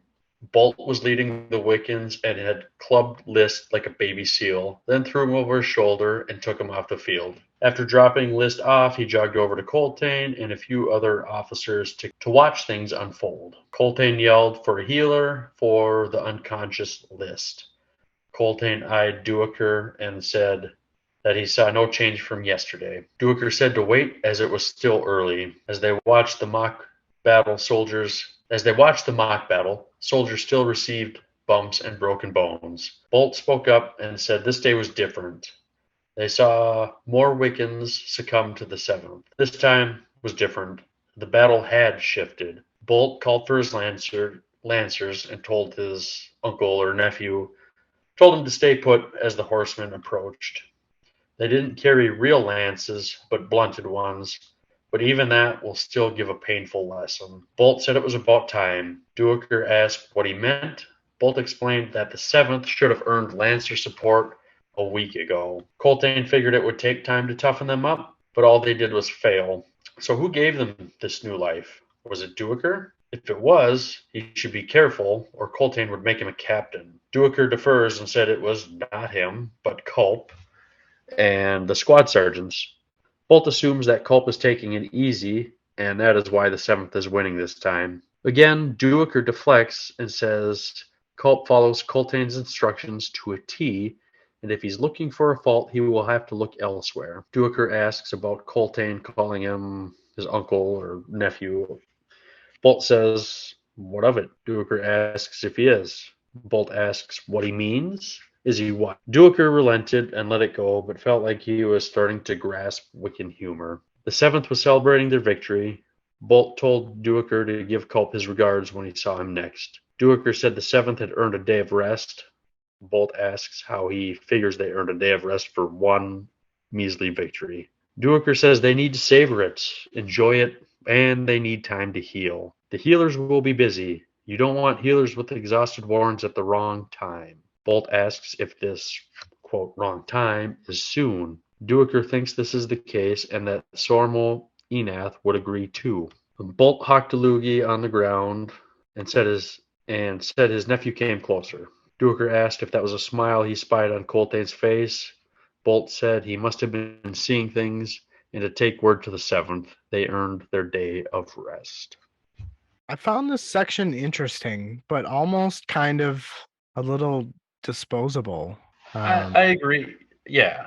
I mean, it's, you basically, we learned that the seventh up until this point have just been drubbed every time by the Wiccans. And, I feel like this is for like a hockey term, this was the seventh miracle on ice, the 1980, nine Right, times, right. 9 times out of 10, the Russians win, but not today. This is, we win today. This is their 1 out of 10. But yeah, like, Bolt calls Coltane his nephew or uncle, whichever way that went, and and so Coltane's asking about it, like, well, are you? And he's like, what are you talking about? Just is he just fucking with him? Like, I don't know. It's kind of hard to read. Read what he's thinking. Yeah, right. And from what I understand, Bolt is Coltane's uncle, because from what I understand, Bolt is way older. So I guess I don't have a particularly a lot of things to talk about outside of, like, it was a really cool section to read. I mean, granted, it was really short, which I feel like if it would have been any longer, it would have been more throwaway. Yeah, just we I think it's just a little bit of payoff from the previous section. Right. And setup, right? Like, Coltane with the smile that was spied potentially, right? Like, obviously there's some intermingling that is happening, some trust that may be forming as far as Coltane is concerned. He's definitely seeing things take a turn, and everybody's starting to work as kind of like a unit. So I think it's a setup piece. Definitely transitional as far as Coltane in command goes. Yeah, yeah. I don't really have anything to add beyond your comments there. So if there's anything else you want to chime in there, otherwise we could probably just move on. I'm okay with that. Sounds good. All right. Fiddler sat outside in the darkness on a bench in an overgrown garden. No moon was in the sky, but he sat looking at a small patch of stars. He cocks his head and compliments Crocus on how quietly he approached. Crocus joins Fiddler on the bench, and Crocus states that the sapper wasn't expecting to have any rank pulled on him. Shaking his head, Fiddler responds to Crocus by asking if that's what it was. Crocus tells Fiddler that, yeah, that's exactly what it seemed like to him. Fiddler sat in silence, not responding to this. Crocus breaks the silence and tells Fiddler that Apslar is upset. Fiddler snidely responds by telling Crocus that it was just an argument and it's not like they were torturing prisoners. Crocus responds to this by saying that she doesn't remember any of that. Fiddler responds back by saying that he did remember those memories, and those memories were hard to shake. Crocus replies that she's just a fisher girl. The sapper admits that most times, yes, but sometimes. Fiddler just shook his head as if not to continue. Crocus sighs and changes the subject of Kalam running off and leaving all alone. Fiddler responds by saying that old blood calls, and besides Kalam is Seven Cities born, as well as to meet the Shaikh.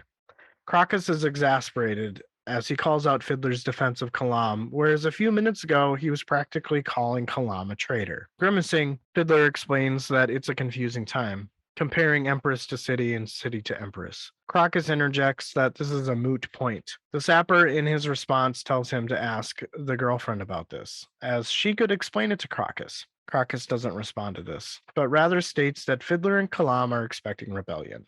And on top of that, they're counting on it. Fiddler explains that they don't have to be the one to trigger the whirlwind and defends Kalam in the reasoning. Crocus calls them out for this again and continues on to state that the plan was always been to assassinate Lucine, not to get caught up in some uprising. Fiddler, taking a moment to look at the stars, tells Crocus that there is more than one road to Unta. They're here to find a road, one that has probably not been used before and may not even work. They'll look to it with or without Kalam. And hell, maybe it's better that they are separated anyway. Snapping, Crocus asks a question if Kalam does what if Kalam doesn't make it? Throwing insults about Fiddler attempting to take on the Empress. Fiddler dishes some shade back. Branches opposite of them started shaking, and Moby appeared with a risen lizard in its mouth, bones crunching. Fiddler begins to explain that back in Quan Tali, they'll find more supporters than could be imagined. Crocus snaps at hearing this, calling out Fiddler for thinking he's stupid. He knows what's up. If Kalam can't kill the Empress and the Sapper can't do it, then you have another shaved knuckle up your sleeves. There's another who could take out the Empress. One that was possessed by the rope of assassins, maybe? You're taking her back because she isn't what she once was, but you would prefer that it was that way. The Sapper simply tells Crocus that he doesn't think that deep. Speculative Crocus asks Fiddler if Apsalar never occurred to him. If not him, then Kalam? Fiddler was hesitant in his response, but finally shrugged and explained to Crocus that if Kalam hadn't thought about it, Quick Ben would have. Crocus was like, "Ha, got you, fucker. I knew it." Crocus would never let it happen. Fiddler changes the subject here and focuses attention on Moby. Fiddler wonders why Moby is here if Mammon is dead. Fiddler had the understanding that familiars were magically infused with their masters. Crocus uses this to his advantage and explains that if that is true, then they'll have to go through Moby as well. Fiddler reassures Crocus that he won't be doing anything, but comes back to his point about Crocus having some growing up to do. And sooner or later, Crocus will have to realize he can't speak for Apsalar. She's going to make her own decisions, and what if she does want to harness her skills? Crocus responds to all this by saying, rather unconfidently, that she won't. She would never do that. Fiddler changes the subject and tells Crocus what species Moby is, and he's native to this land. Fiddler goes on to tell Crocus to get some sleep as they'll be leaving tomorrow, as will Kalam. Two journeys paralleling each other on their journeys south.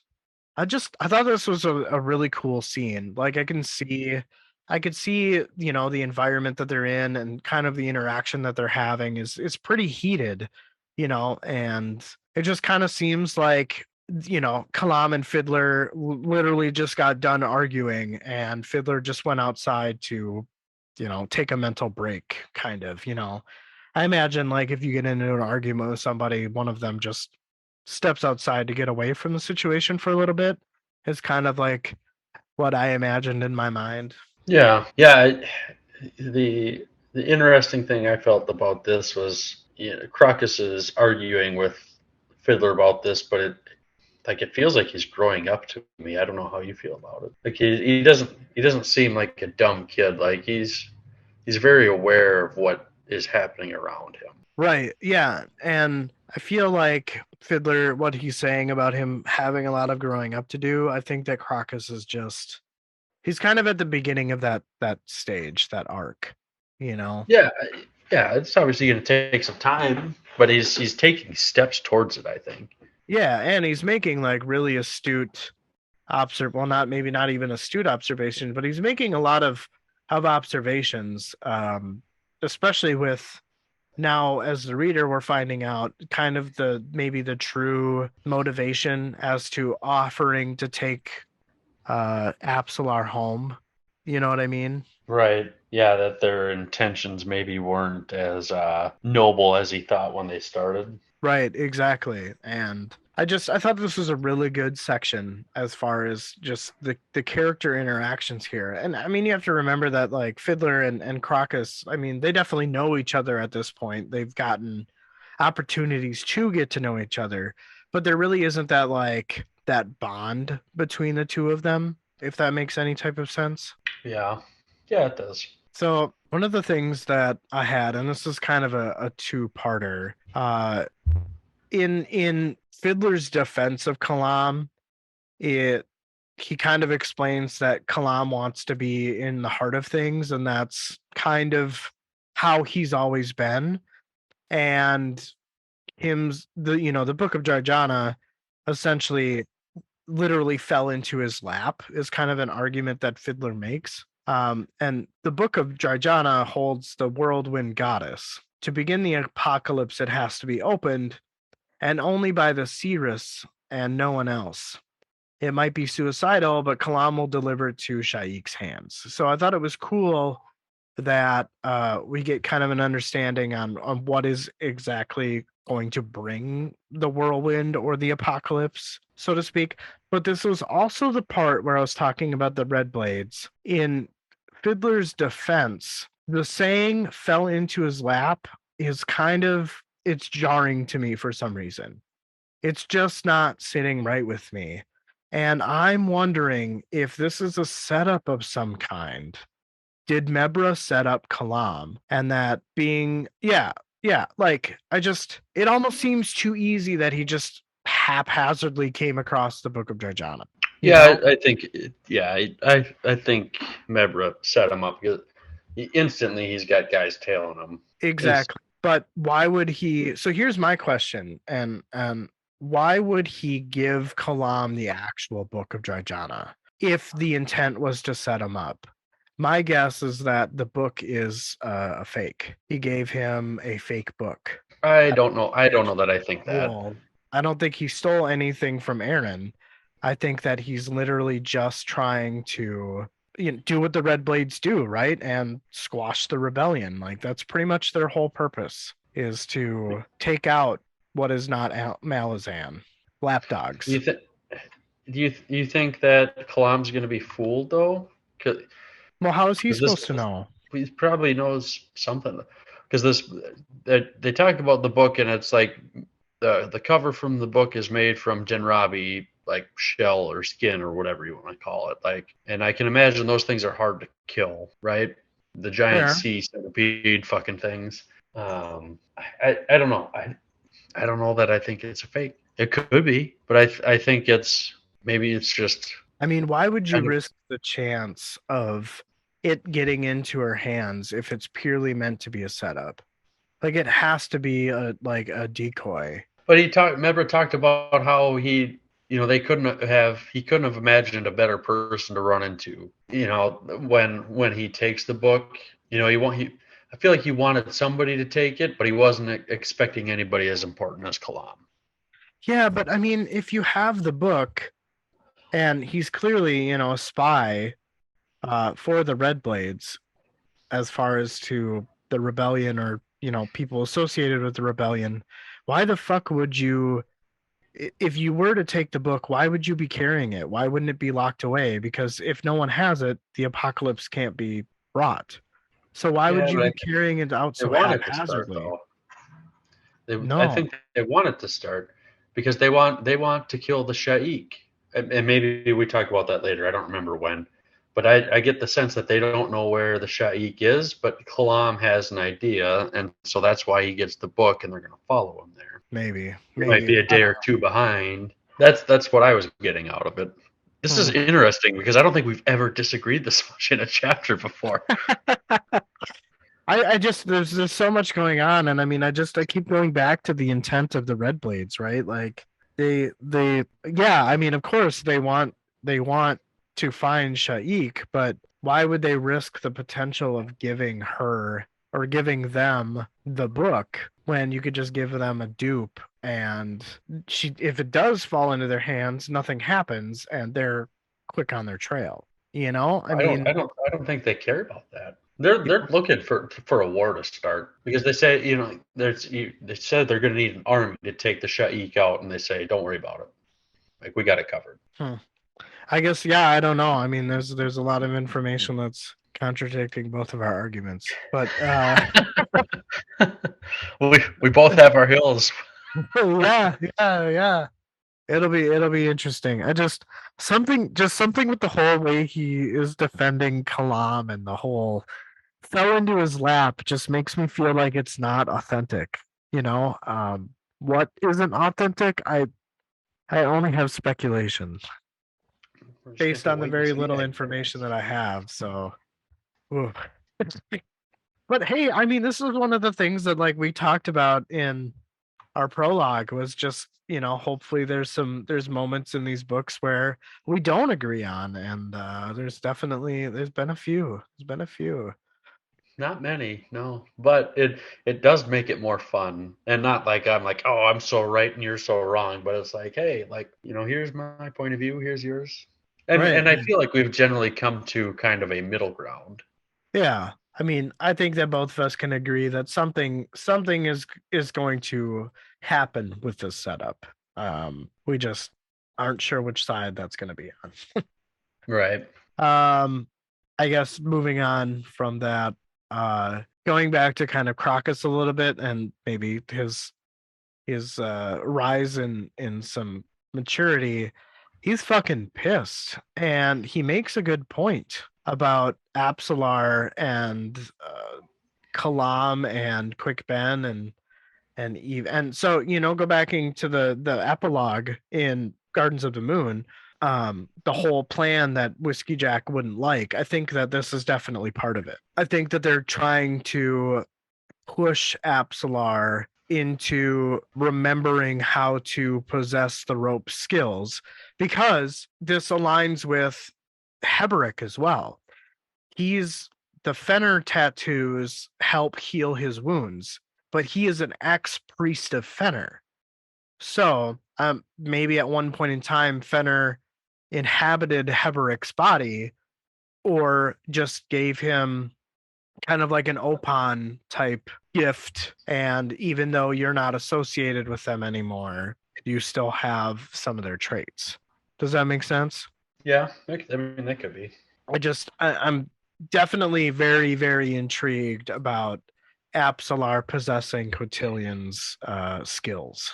I could see how that could be the case. I mean, they might be buried deep down, but could be. I don't know why that would be out of the realm of possibility. Yeah, I guess look, like, thinking about it, like, I kind of associate it with like muscle memory, you know? Yeah. Yeah. Yeah, Yeah. like, it's been a long ass time since I've ridden a bicycle, but I could totally hop on one and do it. Yeah. I mean, why couldn't you? Like, Yeah. you don't forget that. Um, I guess outside of the tension and the the continuing growing of Crocus's character arc, and Kalam and Fiddler's argument, and just kind of the scenery. The only thing that I've taken out from this is going back to your theory about Moby, because I was going to Fiddler. bring that up if you didn't. Yep. No, I made a whole documentation about it. Fiddler was under the understanding that familiars were magically infused with their masters, and I think this is the key line here. And if this is true, then Moby is essentially like Mammoth's home in Florida or vacation house, right? So is it possible that when the Jag Hut was distracted by all that was happening, Mammoth used that opportunity to transfer his soul into Moby? Because we've seen soul shifting with a numerous amount of characters and in a wide variety of objects. So I don't think it's possible, or it's outside of the realm of possibilities. Or, or this is probably more far fetched, but some resemblance of Mammoth's soul have made their way to Crocus. And Moby is picking up on this. Hmm. That's interesting. Yeah. So, because, like, Riga, she would capture souls in those tallow candles. Hairlock was souls transferred to essentially a wooden puppet, It doesn't necessarily have to be animate objects or, things in animation. It can be inanimate objects. So I don't see why it would be too far outside of the realm of possibilities. I'm totally 100% on board with your mammoth theory and Moby. Well, I kind of hope I'm right, but what what kind of role is he going to play? I wonder. Well, We'll I have to don't. wait and see. I think it really kind of depends upon the body. I mean, maybe Moby is just there to give Crocus some type of backup, magically. I don't. I mean, it sounds like, based on the section, it is one of those bat-like creatures that we got introduced to in the last chapter. So, maybe this is a, like, servant of Iskarel. Iskarel is, he seems to be part this bat creature. I don't even know how to say their name. Borakal. Yeah, I mean, I feel like there's similarities there, too much to ignore. I can't help but think we're going to find Moby fucking a coconut at some point. Oh, Just, Jesus. it's just an MFC. It's an MFC. Yeah. Right. Right. Oh, God. Sorry for that. Yeah.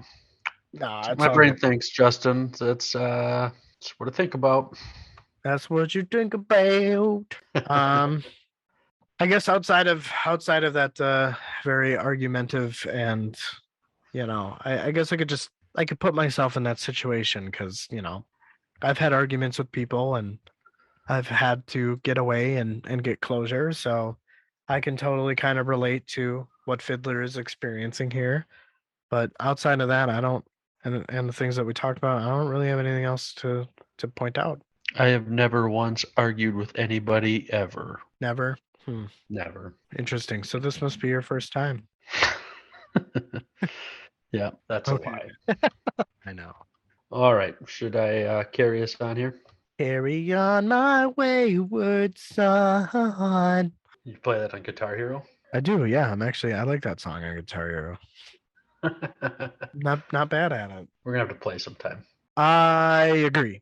We'll have to figure that out. All right. A short distance inside Caravan Gate was a town square where the land traders set up shop before leaving Erliton. Most headed south along the coastal road that the Malazans had built, as villages were plentiful and well patrolled. Well, or would have been if the Fist had not recalled all the troops from the outlying garrisons. Though from what Fiddler had learned so far from the locals was that not too many of the undesirable types had taken advantage of the situation. Partially because merchants were taking no chances and had plenty of heat or mercenaries. It didn't make any sense for the three of them to disguise themselves as merchants as they didn't have the money or equipment to pull off such a feat, so they decided to travel as pilgrims.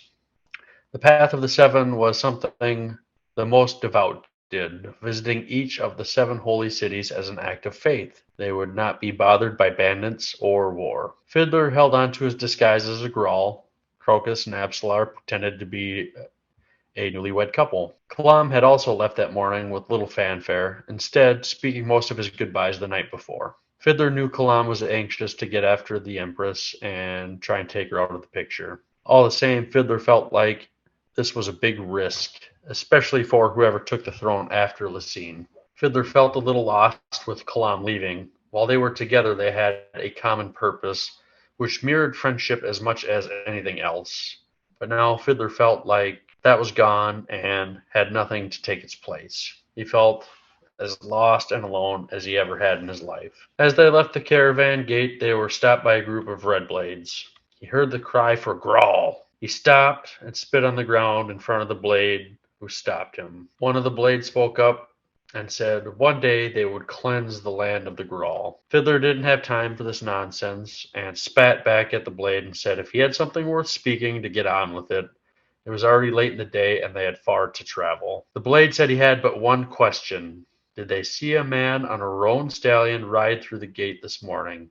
If he lies, the blade will know. Fiddler says he saw no such man, but he wished him well. The blade said his blood was no match for him and again asked if he was here in the morning. Fiddler reminded him that he was afforded one question any more and he would need to pay coin for an answer. The soldier spat and walked away. Crocus asked what all that was about. He said they were looking for someone, but it didn't concern them, and to get on his horse they needed to leave.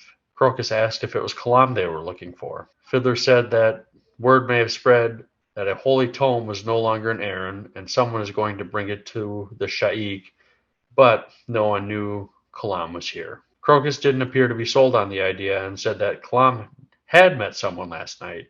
Fiddler said it was an old contact that owed him. Crocus said that's a good reason to betray someone. No one is a fan of being reminded they have debts. Fiddler didn't say anything and patted his horse to get a move on. The horse gave him a little attitude, and he told it to behave or it would live to regret it. As they left the gate, Fiddler was most worried about running into an actual Grawl tribesman, but thought the odds were slim since they would be migrating with their herds to where water and shade could be found. They rode their horses around a caravan to avoid all the dust in the air. They were headed for a small village named Salik, which was about 8 leagues or 24 miles roughly. If things went semi according to plan, they would be in Gdanispan in about a week and Kalam maybe 3 days ahead of them. Beyond that was the Panpots and Odhan, a desolate waste full of death. And, Fiddler thought, a convergence which he didn't like the sound of. He thought about the conch shell from Kimlock and thought about if a soul taken stiffed it out. They would be easy pickings, so he decided he would sell it. They would probably be better off with the extra cash anyways. Crocus asked Fiddler what he was thinking. Fiddler said nothing and was wondering where his flying monkey went. Crocus says he took off last night, so he must have been a pet. He just kind of ran away. But he felt like Mammoth was with Moby and him. Fiddler asked if his uncle was a good man before he was taken over by the Jaghut. Crocus nodded in agreement, and Fiddler said then his uncle was still with him. Moby probably just smelled others of his kind, since rich families tended to keep them as pets. Crocus said he figured he was right, but he always thought of his uncle as a scholar and as an old man who wrote things down. But when he found out he was a high mage who was powerful and had powerful friends, like Baruch, before he could even process that he was dead, Fiddler gets a little defensive and says what they killed wasn't his uncle. Crocus knew this and acknowledged in what they did saved Darujistan. Fiddler told him it was over and that he should remember having an uncle that loved him and took care of him was way more important than him being a high priest. And his uncle would have told him the same thing. Crocus is hung up on the power that his uncle had, but didn't do anything with it. He just hid in his room, where he could have made a real difference. Fiddler wasn't prepared for an argument and asked if she kicked him up here for being moody. Crocus gave no answer, so he looked behind at Absalar and asked if it was a lover's bet. She looked back at him sheepishly, and Fiddler turned back forwards. The only thing he could say was, "Hood's balls." The end here kind of reminds traveling with people you're not really a fan of. you Why do you know, say that? just I don't know. I guess I just always go back to when I played football in high school. I never really cared for my teammates, which is probably why I didn't last very long. It just the travels to like Mankato to Rochester on the bus were annoying. So I guess that's kind of I have some personal experience with what Fiddler is going through, and I guess I can relate.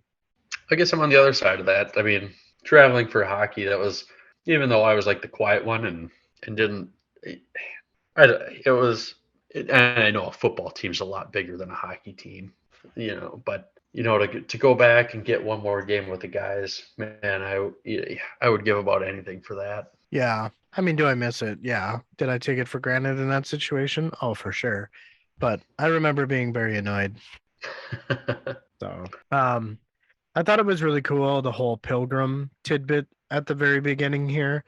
They would not be bothered by bandits of or war because of how they were disguised. So, That is interesting because you just think like, if there's like a group of bandits and they're just fucking somebody over and they see these three walking by, they're gonna be like, oh, they're pilgrims, we're gonna leave them alone, but these guys are fucked. mhm, Or I mean, could they walk through the middle of like a literal battle and would it like part, like the Red Sea? Like what are maybe. we talking about here? It is interesting to think about. Yeah, I mean, I hope we get some more world building around that because like it would be really cool to kind of understand some of that. But I feel like we will because if again, I feel like again the theme that I'm catching very early on in this book is history, right? Like I think that we're gonna get a lot of, or I hope I should say, we get a lot of world building around the seven holy cities. So Yeah, yeah, I hope so. I hope we see more of these other cities. I don't know if we will right now or not, but I keep wondering, Crocus and Apsalar are pretending to be married. Is he going to catch more feels for Apsalar here this way? I kind of think he will. I mean, in their current state of affairs with their lovers spat, probably not in the moment, but yeah, potentially. I could see where you're going with that. Yeah, I mean, because it's going to be a longer journey, and they're just going to have this time to bond. And That's um, true. I guess, looking at it from a romantic point of view, like I could see that. Although I feel like Crocus would kind of grumble and maybe not look at it like that because he's already complained about the heat and the smell of things. So, yeah. I feel like Crocus is like a young Al Bundy. You ever watch Married with Children? You know what I'm talking No, about? I never. I know who you're talking about, but I never watched that show. I haven't seen like every episode, but I've seen it here and there. But Enough, yeah. yeah, one thing just you get we get Fiddler's kind of emotions on Kalam going and just really is like a sad little puppy just being abandoned, right? Right, yeah. And to go back to your football analogy, like that really hit home for me in that sense. I mean, I never served in the military, but you hear stories from these guys, that are willing to do anything, for the guy next to them. They'll jump on a grenade, all these things to do whatever they can for the guy or girl next to them. And even the same thing in sports to a lesser extent, obviously. I mean, you'll block a shot, or you're blocking a guy. You take a big hit to make a catch, whatever it is. But then it's just done. You get to a point where you're just done and you don't have that anymore, and you just long for that, really that brotherhood, that companionship, and now he's just lacking that, and so I can really relate to that, and it kind of hurts. It makes me remember my days of high school hockey, and just I wasn't the star of the team. I never scored a point in high school. I never even had an assist, but just being on the ice with the guys, you make a hit, you block a shot, the bus ride, to and from, just the pride of putting on the jersey, just all that stuff. It all built up, and it all and then it's just gone, Right. and you don't really know what to do with yourself after that. And it's hard to reckon when you don't suddenly have that companionship, that brotherhood, that camaraderie. Right.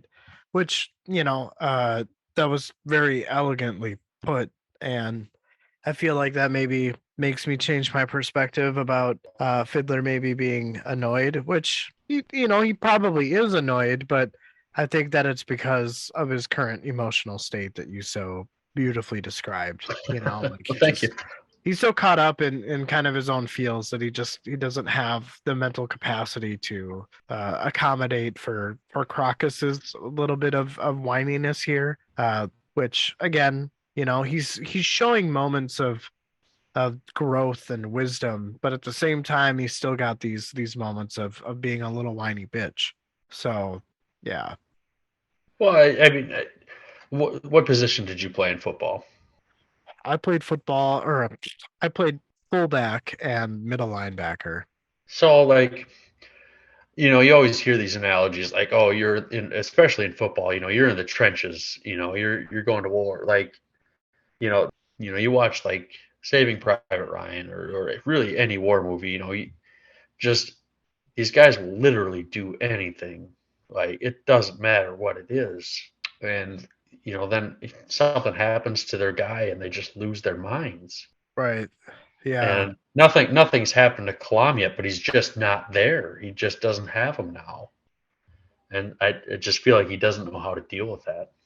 Just physically not having him there, even though nothing bad has happened yet. It's hard to deal with. Well, right, and the previous night before they got into a huge argument, so I'm sure that doesn't make him feel any better either. Right. But yeah, yeah, that's I like that. Good work, sir. Well, thank you. The whole horse bit gave me some Dujek vibes. Like, was he nervous he's gonna get his arm bit off by the horse? Yeah, I laughed at that when I read that in your summary. I'm like, yep, I see that. I see that. Yeah. I really liked Fiddler's defiance of the Red Blade here. Like I thought that was just expertly done. Yeah, I did like a lot of this. I don't know that I really had anything that I wasn't a fan of in this section. No, I mean it's definitely a transitional piece. I feel like there's not like a ton of information to like dissect, but there's definitely a lot of emotions, a lot of interactions between these characters, and that part is really cool. I'm not really a fan of Fiddler's thought on the conch shell though. I kind of feel like if he does sell it, it's going to be a big mistake. I don't know if you feel that way at all either, but I don't know how I feel on that. It seems like a risk reward thing, and it just seems like he doesn't feel like the risk is worth it. Yeah. I mean, it's possible that it could be some type of beacon for, those that are converging out in this desert scape, but I feel like that's not its purpose. Yeah, I don't really know what its purpose is, and if maybe he won't even end up getting rid of it. I don't know, but if he does, then maybe that's just kind of the end of it. Yeah. I feel like he might meet somebody who maybe knows a little bit more about it and that maybe changes his mind on selling it. But yeah, that's just me stabbing at the air. Yeah, that's okay though. Yeah. I mean, But yeah, I guess the whole Moby thing here, I thought that that was interesting that the pet or Moby is just gone, and so Crocus just assumes that it couldn't have been Moby after all. So I don't know what the author is intending for that. I don't know if they like he's still just trying to like add something in to make the reader doubt whether it is Mamet or not. But I think it's interesting that it's just kind of like, oh, he's there, he's hanging around, he's been there this whole journey, and then all of a sudden he's gone. yeah, did he find some way to like help the cause somehow, and that's why he took off, or is this where he's just off fucking the coconut? Right, yeah, right, Then we'll have to wait and see, I guess. But yeah, yeah, that's basically all I had for this section here. yeah, me as well. I Well, just thought the Moby thing was jarring, and that makes me think there's something there. So, I feel like there's something there too. well, yeah. I mean, if you're ready, I'm ready to cap off my last section here. Yeah, yeah, go ahead, man. Sweet. Iscarel was frantically poking a broom up a chimney. Mappo suggests that Iscarel use fire. Iscarel pauses and asks Mappo if wood is better than a broom. I can imagine the Trell rolling his eyes, but tells Iscarel that it would take the chill out of the air. The high priest, in his craziness, says wood, no, but plenty of dung, yes, shit. Plenty of shit to set on fire and burn them to a crisp. He then rambles on about the cunning of the Trell and how he had no idea because there were rare writings of such intelligence, as Trells were thought to be illiterate. Mappo informs the high priest that he is wrong and that the Trells were very literate, and they've been that way for 8 or 9 centuries now. Iscarel at least now acknowledged the statement and told Mappo that he must update his library then. Expensive an endeavor like that would be. Mappo clears his throat and asks what they are burning to a crisp. In crazy is Carell fashion, he tells him spiders. Use anything you can to kill those dreadful things. Mappo pulls a blanket over his shoulders, the hide slightly brushing his wound on his neck. The fever had broken due to his own reserves, as well as the suspicious medicines and ointments Iscarel's servant had applied.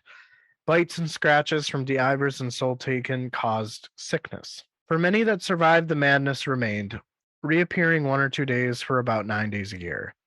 Iscarel believes that Mappo has escaped that fate. The Trell would not be confident in that until at least 2 moon cycles had passed without signs or symptoms. Mappo had recalled an event where he had willed himself into a murderous rage, and the memories of those he killed remained with him. If the Soul Taken's poison was still in him, he would take his own life before allowing that to be unleashed. Iscarel was still using the broom in an attempt to sweep the chimney, still speaking to himself about creepy crawlies and no unwelcome guests. Mappo decides to ask the question of Iscarel has if he has resided here long. Iscarel replies that it's irrelevant and that importance lies solely in deeds done and goals achieved. Life is about preparation, and he lives to prepare. He tells Cetrell that preparations are finally complete. All Mappo could say to this was, where is Icarium? A life given for a life taken. Tell him that. And he's in the library. The nuns left a handful of books, mainly devoted to pleasuring themselves. Best to read those in bed, I found. Mappo shook himself as the drone of his carriel talking had discouraged Mappo from asking another question. The troll pushed himself upright and asked where the library was. Iscarel tells him some crazy way of getting there, and Mapple suggests a simpler path. Iscarel is kind of a fucking dick, and he's a crazy dick. I'm kind of enjoying his theatrics, but I feel like there's some danger there for our characters. He's yeah, he might be my favorite character so far. He's a fucking lucid motherfucker. Like he's just all over the wall, and none of his ramblings make any. They're just so ominous, you know. Like, Like I said, he just reminds me of Professor Farnsworth. He's just kind of a loose cannon and just doesn't give a shit. Um, yeah, I don't know. I enjoy him because he's so goofy. It yeah, almost seems yeah, like he must have like ADD or something, right, yeah, or some type or of like, ADHD. What I don't know which one's which, but yeah, he's it's just the whole squirrel. Oh, there's a squirrel. Yeah, I do enjoy him. Do it I was think he's trustworthy? No, I don't. no. I feel like our characters here definitely are picking up on that, but I mean, he's essentially shoving this fucking broom up a chimney trying to kill spiders. And Mappo, in all good like logic, is like, why don't you just use fire? And he's just like, no, no, no, not wood, fucking shit. Let's light the shit on fire. Right. He's he's he's a special kind of guy. Right. Yeah. I thought it was cool that we got a little bit more lore into the Divers and Soul Taken that have bit or scratched someone, and apparently this causes a sickness. So I guess it starts off with hallucinations and then bestial madness and then death. So I thought that was kind of cool. A little small little tidbit. Yeah, that doesn't sound great for somebody who has been attacked by one though. No, not at all. Not at all. I didn't find, I mean, like there's definitely some tidbits in here, but it was kind of a smaller section. I feel like it was really only like a page and a half. But the thing that like really spoke to me was uh the preparations are finally complete. And I'm going, what preparations? Preparations pertaining to Mappo and Icarium or the convergence? Or potentially something different entirely. And I don't like how crazy he's been acting comparatively to these lines, which sound way more ominous. Like the way he says the whole preparing part is such a stark contrast to his crazy shit. Like it's like if I was like running around throwing shit all over the place and then I stopped to tell you about something that is going to happen in your future and then I just go back to throwing shit. Like I guess You're that's just how I make you're making a mess, Justin. That's all you're yes. doing. There's shit, it's shit again. Um the other thing that I thought was funny was him talking about the nuns and the books that the nuns had wrote about pleasuring themselves. And Why did they need a book for that? Like they just couldn't figure that out. I mean, I think it was just, I mean, I just assumed it was like, erotica, just written erotica or romance novels, really. And I just thought it was funny how he's just like, best to read those in bed, I found. I thought that was really funny. It was interesting, yeah. Yeah. Yeah. Nice little masturbation joke there. Everybody's got urges. Yep, that's right. I guess the last thing that I had was again, he tells Mappo to tell Icarium a life given for a life taken, which again seems to be another thing that he's just always saying. And is this pertaining to Icarium? Like, is he going to have to sacrifice a life in order to regain his memories? Or does this take on a more mental or emotional meaning? Ooh, I hadn't thought about that. You know what I mean? But Like, you'd have to give a part of himself up to get a part back? there's got to be something there to it because it is mentioned a lot. It So that is, is an interesting way to look at it. like, I don't know how I feel about that yet. well, because, going back to like the prophecy of Dryjana and the whole like two will meet, a life given for a life taken, there's two historians, uh, life taken, life given, uh, Mappo and history and yeah, all of this just kind of seems somehow related. I can't distinctively put any type of finger on it, but yeah, it's just like, does he have to give up his pursuit of his memories in order to allow allow the land to remember. You know what I mean? Like something along those lines. I don't know. it's it's pretty complicated because there's no information to go off of outside And of small things, I mean, it's kind of just deep. Yeah, absolutely. I don't know if this sounds dumb, but like, because it's got to be, how many times have we heard a life given for life taken? I mean, All just I these can think last of, two chapters like 5 or 6 times now. yeah.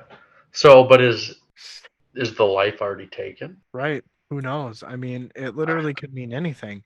And now that Yeah. I'm thinking about it, how does this relate to prod and pull? Hmm. You know what It I kind mean? of has that same feel to it, doesn't It it? does, yeah. So, yeah. Yeah. I guess I don't know how we can explore more of that outside of just I'm pointing it out. Like I feel like there's definitely something there. What it is, it could pertain to almost anything. Yeah, you're 100%. There's something to it, but yeah, we're gonna have to rifle some more. Yeah. But outside of that, those are the only things that I really picked out from that really tiny section there. So you wanna bring us around town. The last 400 meters around the track. Yep. All right.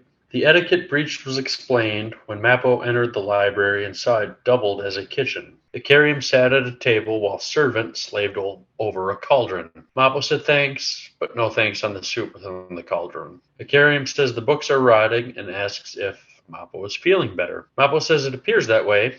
Icarium says it isn't soup in the pot, but laundry. If he wants food, to look at the table behind them. Going back to his book, he says he's amazed, but Mappo interjects and says, with their isolation, he's surprised at his surprise. Karim says, no, not these books, but Iskarl's own. There are books even he hasn't heard of. Mappo returned with a plate of food and looked over at Karim's shoulder, asking what is so surprising about the books. Icarian was amazed at how frivolous these books were. They were gardening books and books about clams, and he was convinced the books were thousands of years old. And, Mappo thought, in a language he didn't think he would recognize or much less understand. Mappo thought about the last time he saw writing like this. He had been a guard, one of several who was escorting a village elder. It was autumn and raining. They had formed a semicircle and were facing north as 7 robed figures appeared and each had a staff. Mappo watched the staff move, thinking they had serpent-like movement. He came to realize they were etching runes in the air, continuously changing as if someone was writing in the air. One of the elders removed their hood. This moment had changed Mappo's life. He quickly changed his train of thought. Quickly taking a seat, he asked if this was important. Icarium said he thought it was incredibly important because the civilization must have been rich, and the language also appears to be related to some Seven Cities dialects, but kind of more sophisticated. He also pointed out that the rune at the bottom of the book, he recognized it and knew he had seen it before somewhere. Mappo disregarded the fact that Icarium thought they were rich and that they were probably just lost in the details. The civilization could just as easily fall based on what it didn't know as much as what it did know. Gotho's folly was a prime example. He was aware of every little thing, and it was his downfall. And he knew that. Icarium thought Mappo must be feeling better because he was so pessimistic again. Anyways, he thinks that these support his theory that there was once a thriving people in Rariku and the Panpots in Odhan, and it could have even been the first human civilization that all others sprung from. Mappo thought to himself that he wanted Icarium to stop thinking on this and asked how his knowledge would help them presently. Icarium said it dealt with his obsession of time. Writing replaces memory and language changes because of that, and that if he was illiterate, he would not be so forgetful, and jokes that he was only passing the time. Mappo says he has a more pressing concern, and that this is the place. Shadow was not one of his favorite cults. Assassins and worse, illusions and deceit. Iskarl Prust is putting on a show, but Mappo says he is not fooled by it, and that he knows he was expecting them and wanted to insert them into his schemes. It was risky to stay. Icarium says that this place is where he will achieve his goal. Mappo says he was afraid of that answer and that he would need an explanation. Ikariam says he's not able to, but he has a suspicion, and when he is sure, he will explain. Can he wait? He formed the thought of another human in his mind's eye. In a raspy voice, he asked if he knew who they were. The elder nodded and said they were known as the Nameless Ones, who think not in years, but centuries. He called them the Chosen Warriors and asked Mappo what he could learn from patience. Mappo replied with a question. Patience? He can do nothing else with him but be patient. But he does not trust Iskerl Prost. While this was happening, Servant had begun to take laundry out of the cauldron with his bare hands. He called out to Servant, asking if he could speak, but he did not give a reply. The Ikariam said it appears that he's turned a deaf ear to them, likely at his master's command, but at the same time, every shadow would hear their words and bring them to their high priest. Mappo said he didn't care if Iskerl knew he didn't trust him. The Ikariam said Iskerl definitely knew more of them than they knew about him. As they left, Servant was still wringing laundry out like it was the happiest day of his life. I'm not gonna lie, I was a little confused by this section. I feel like Mappo is having a lot of flashbacks, and even the previous section he had one, and I'm not sure what to make of that. I know that they're just kind of Ikariam is very enthralled in these books about history. And yeah, I guess I don't know what to say about it. I'm lost for Yeah, words. I feel like for me the hard part was where he's like forms apparition or whatever you want to call it, in his mind, and is like having this short conversation. I didn't really know what to make of that. Well, I mean, is he sick? Because I mean, it starts off with Oh, hallucinations, right? did not think of that at all. But I mean, everything else seems to point to the fact that he is okay. But if he doesn't trust Iskarel, well, then how can he trust the fact that? I mean, I guess he's gonna wait 2 moons, but I guess he's skeptical about Iskarel saying that he's fine. But those, yeah, This was kind of a weird section, and it is kind of hard to make heads or tails of it. I know Icarium makes a comment about the nuns' books, saying that they were, uh, or Mappo interjects that he was, because like when, they're first introduced, when Mappo is first brought into or comes into the library and sees, Icarium being so shocked by the books, he's immediately going to the nuns, is kind of how I imagined. Like, why are you, you shouldn't be surprised by that. Right, but yeah, then he's talking about some different books altogether. Right, exactly. Oh, Yeah, it was kind of just weird all the way around. yeah. Another little masturbation joke there. Um, Oh, like, Justin. yeah, I'm surprised that you're surprised. Interjects and says that with their isolation, he's surprised at his surprised. Like, isolation, nuns, books about nuns pleasuring themselves. So, yeah. But outside of the humor, I can't, I'm not finding much to tie to anything here. I just like what are the whole I mean, he has to be hallucinating. I mean, what else would it be? Or he's, getting flashbacks or something.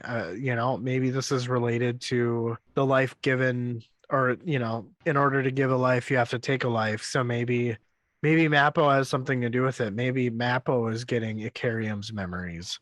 And, yeah, I guess I don't know. I'm probably way the fuck off, but I don't know either, but I mean these Acarium and Mappo and Iskerl so far they've been like some of my favorite parts of this book, just because Iskerl's so fucking weird, yeah, he is and strange. Yeah. Acarium's kind of got his moments, and I'm just intrigued by his memory loss and Mappo, covering for him. Right. I really want to see where that goes. Yeah. Yeah. And I mean, like, I'm fascinated with, I guess I share with Icarium and his fascination for these older books. And it essentially kind of, I'm assuming based on what we're told here, that these books are describing the ways of Raraku's past. So I feel like that definitely has something to do with it. But yeah, Fucking I'm clam diseases and ugh, plants. right. Yeah, nuns playing Riveting reading, I'm clams. sure. Yeah, but yeah, I guess I nameless ones and the chosen. I thought the whole part with Gothel's Folly was cool as like an example.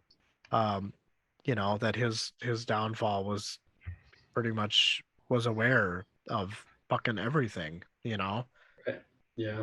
So I can imagine that maybe probably drove him insane in some way, shape, or form. So I get the sense that Mappo is kind of the only like level-headed one here, but at the same time, you kind of doubt that because of his bite mark on the back, and is he potentially hallucinating, or is it really Yeah. a Carrion that's the sane one here, or is Carell like Yeah. Is he the sanest one of out of the crazies? I mean, because that's kind of how it's leaning. I feel like. right? Yeah, I mean, I feel like I'm trying to come up with something to talk about, but I can't make any dang sense of what this has to do with really anything. And you know what? That's okay. Yeah, we don't have to beat a dead horse about it. I mean, it's. I mean, we can just kind of leave it there because I don't really have much to add either. I don't. It's kind of.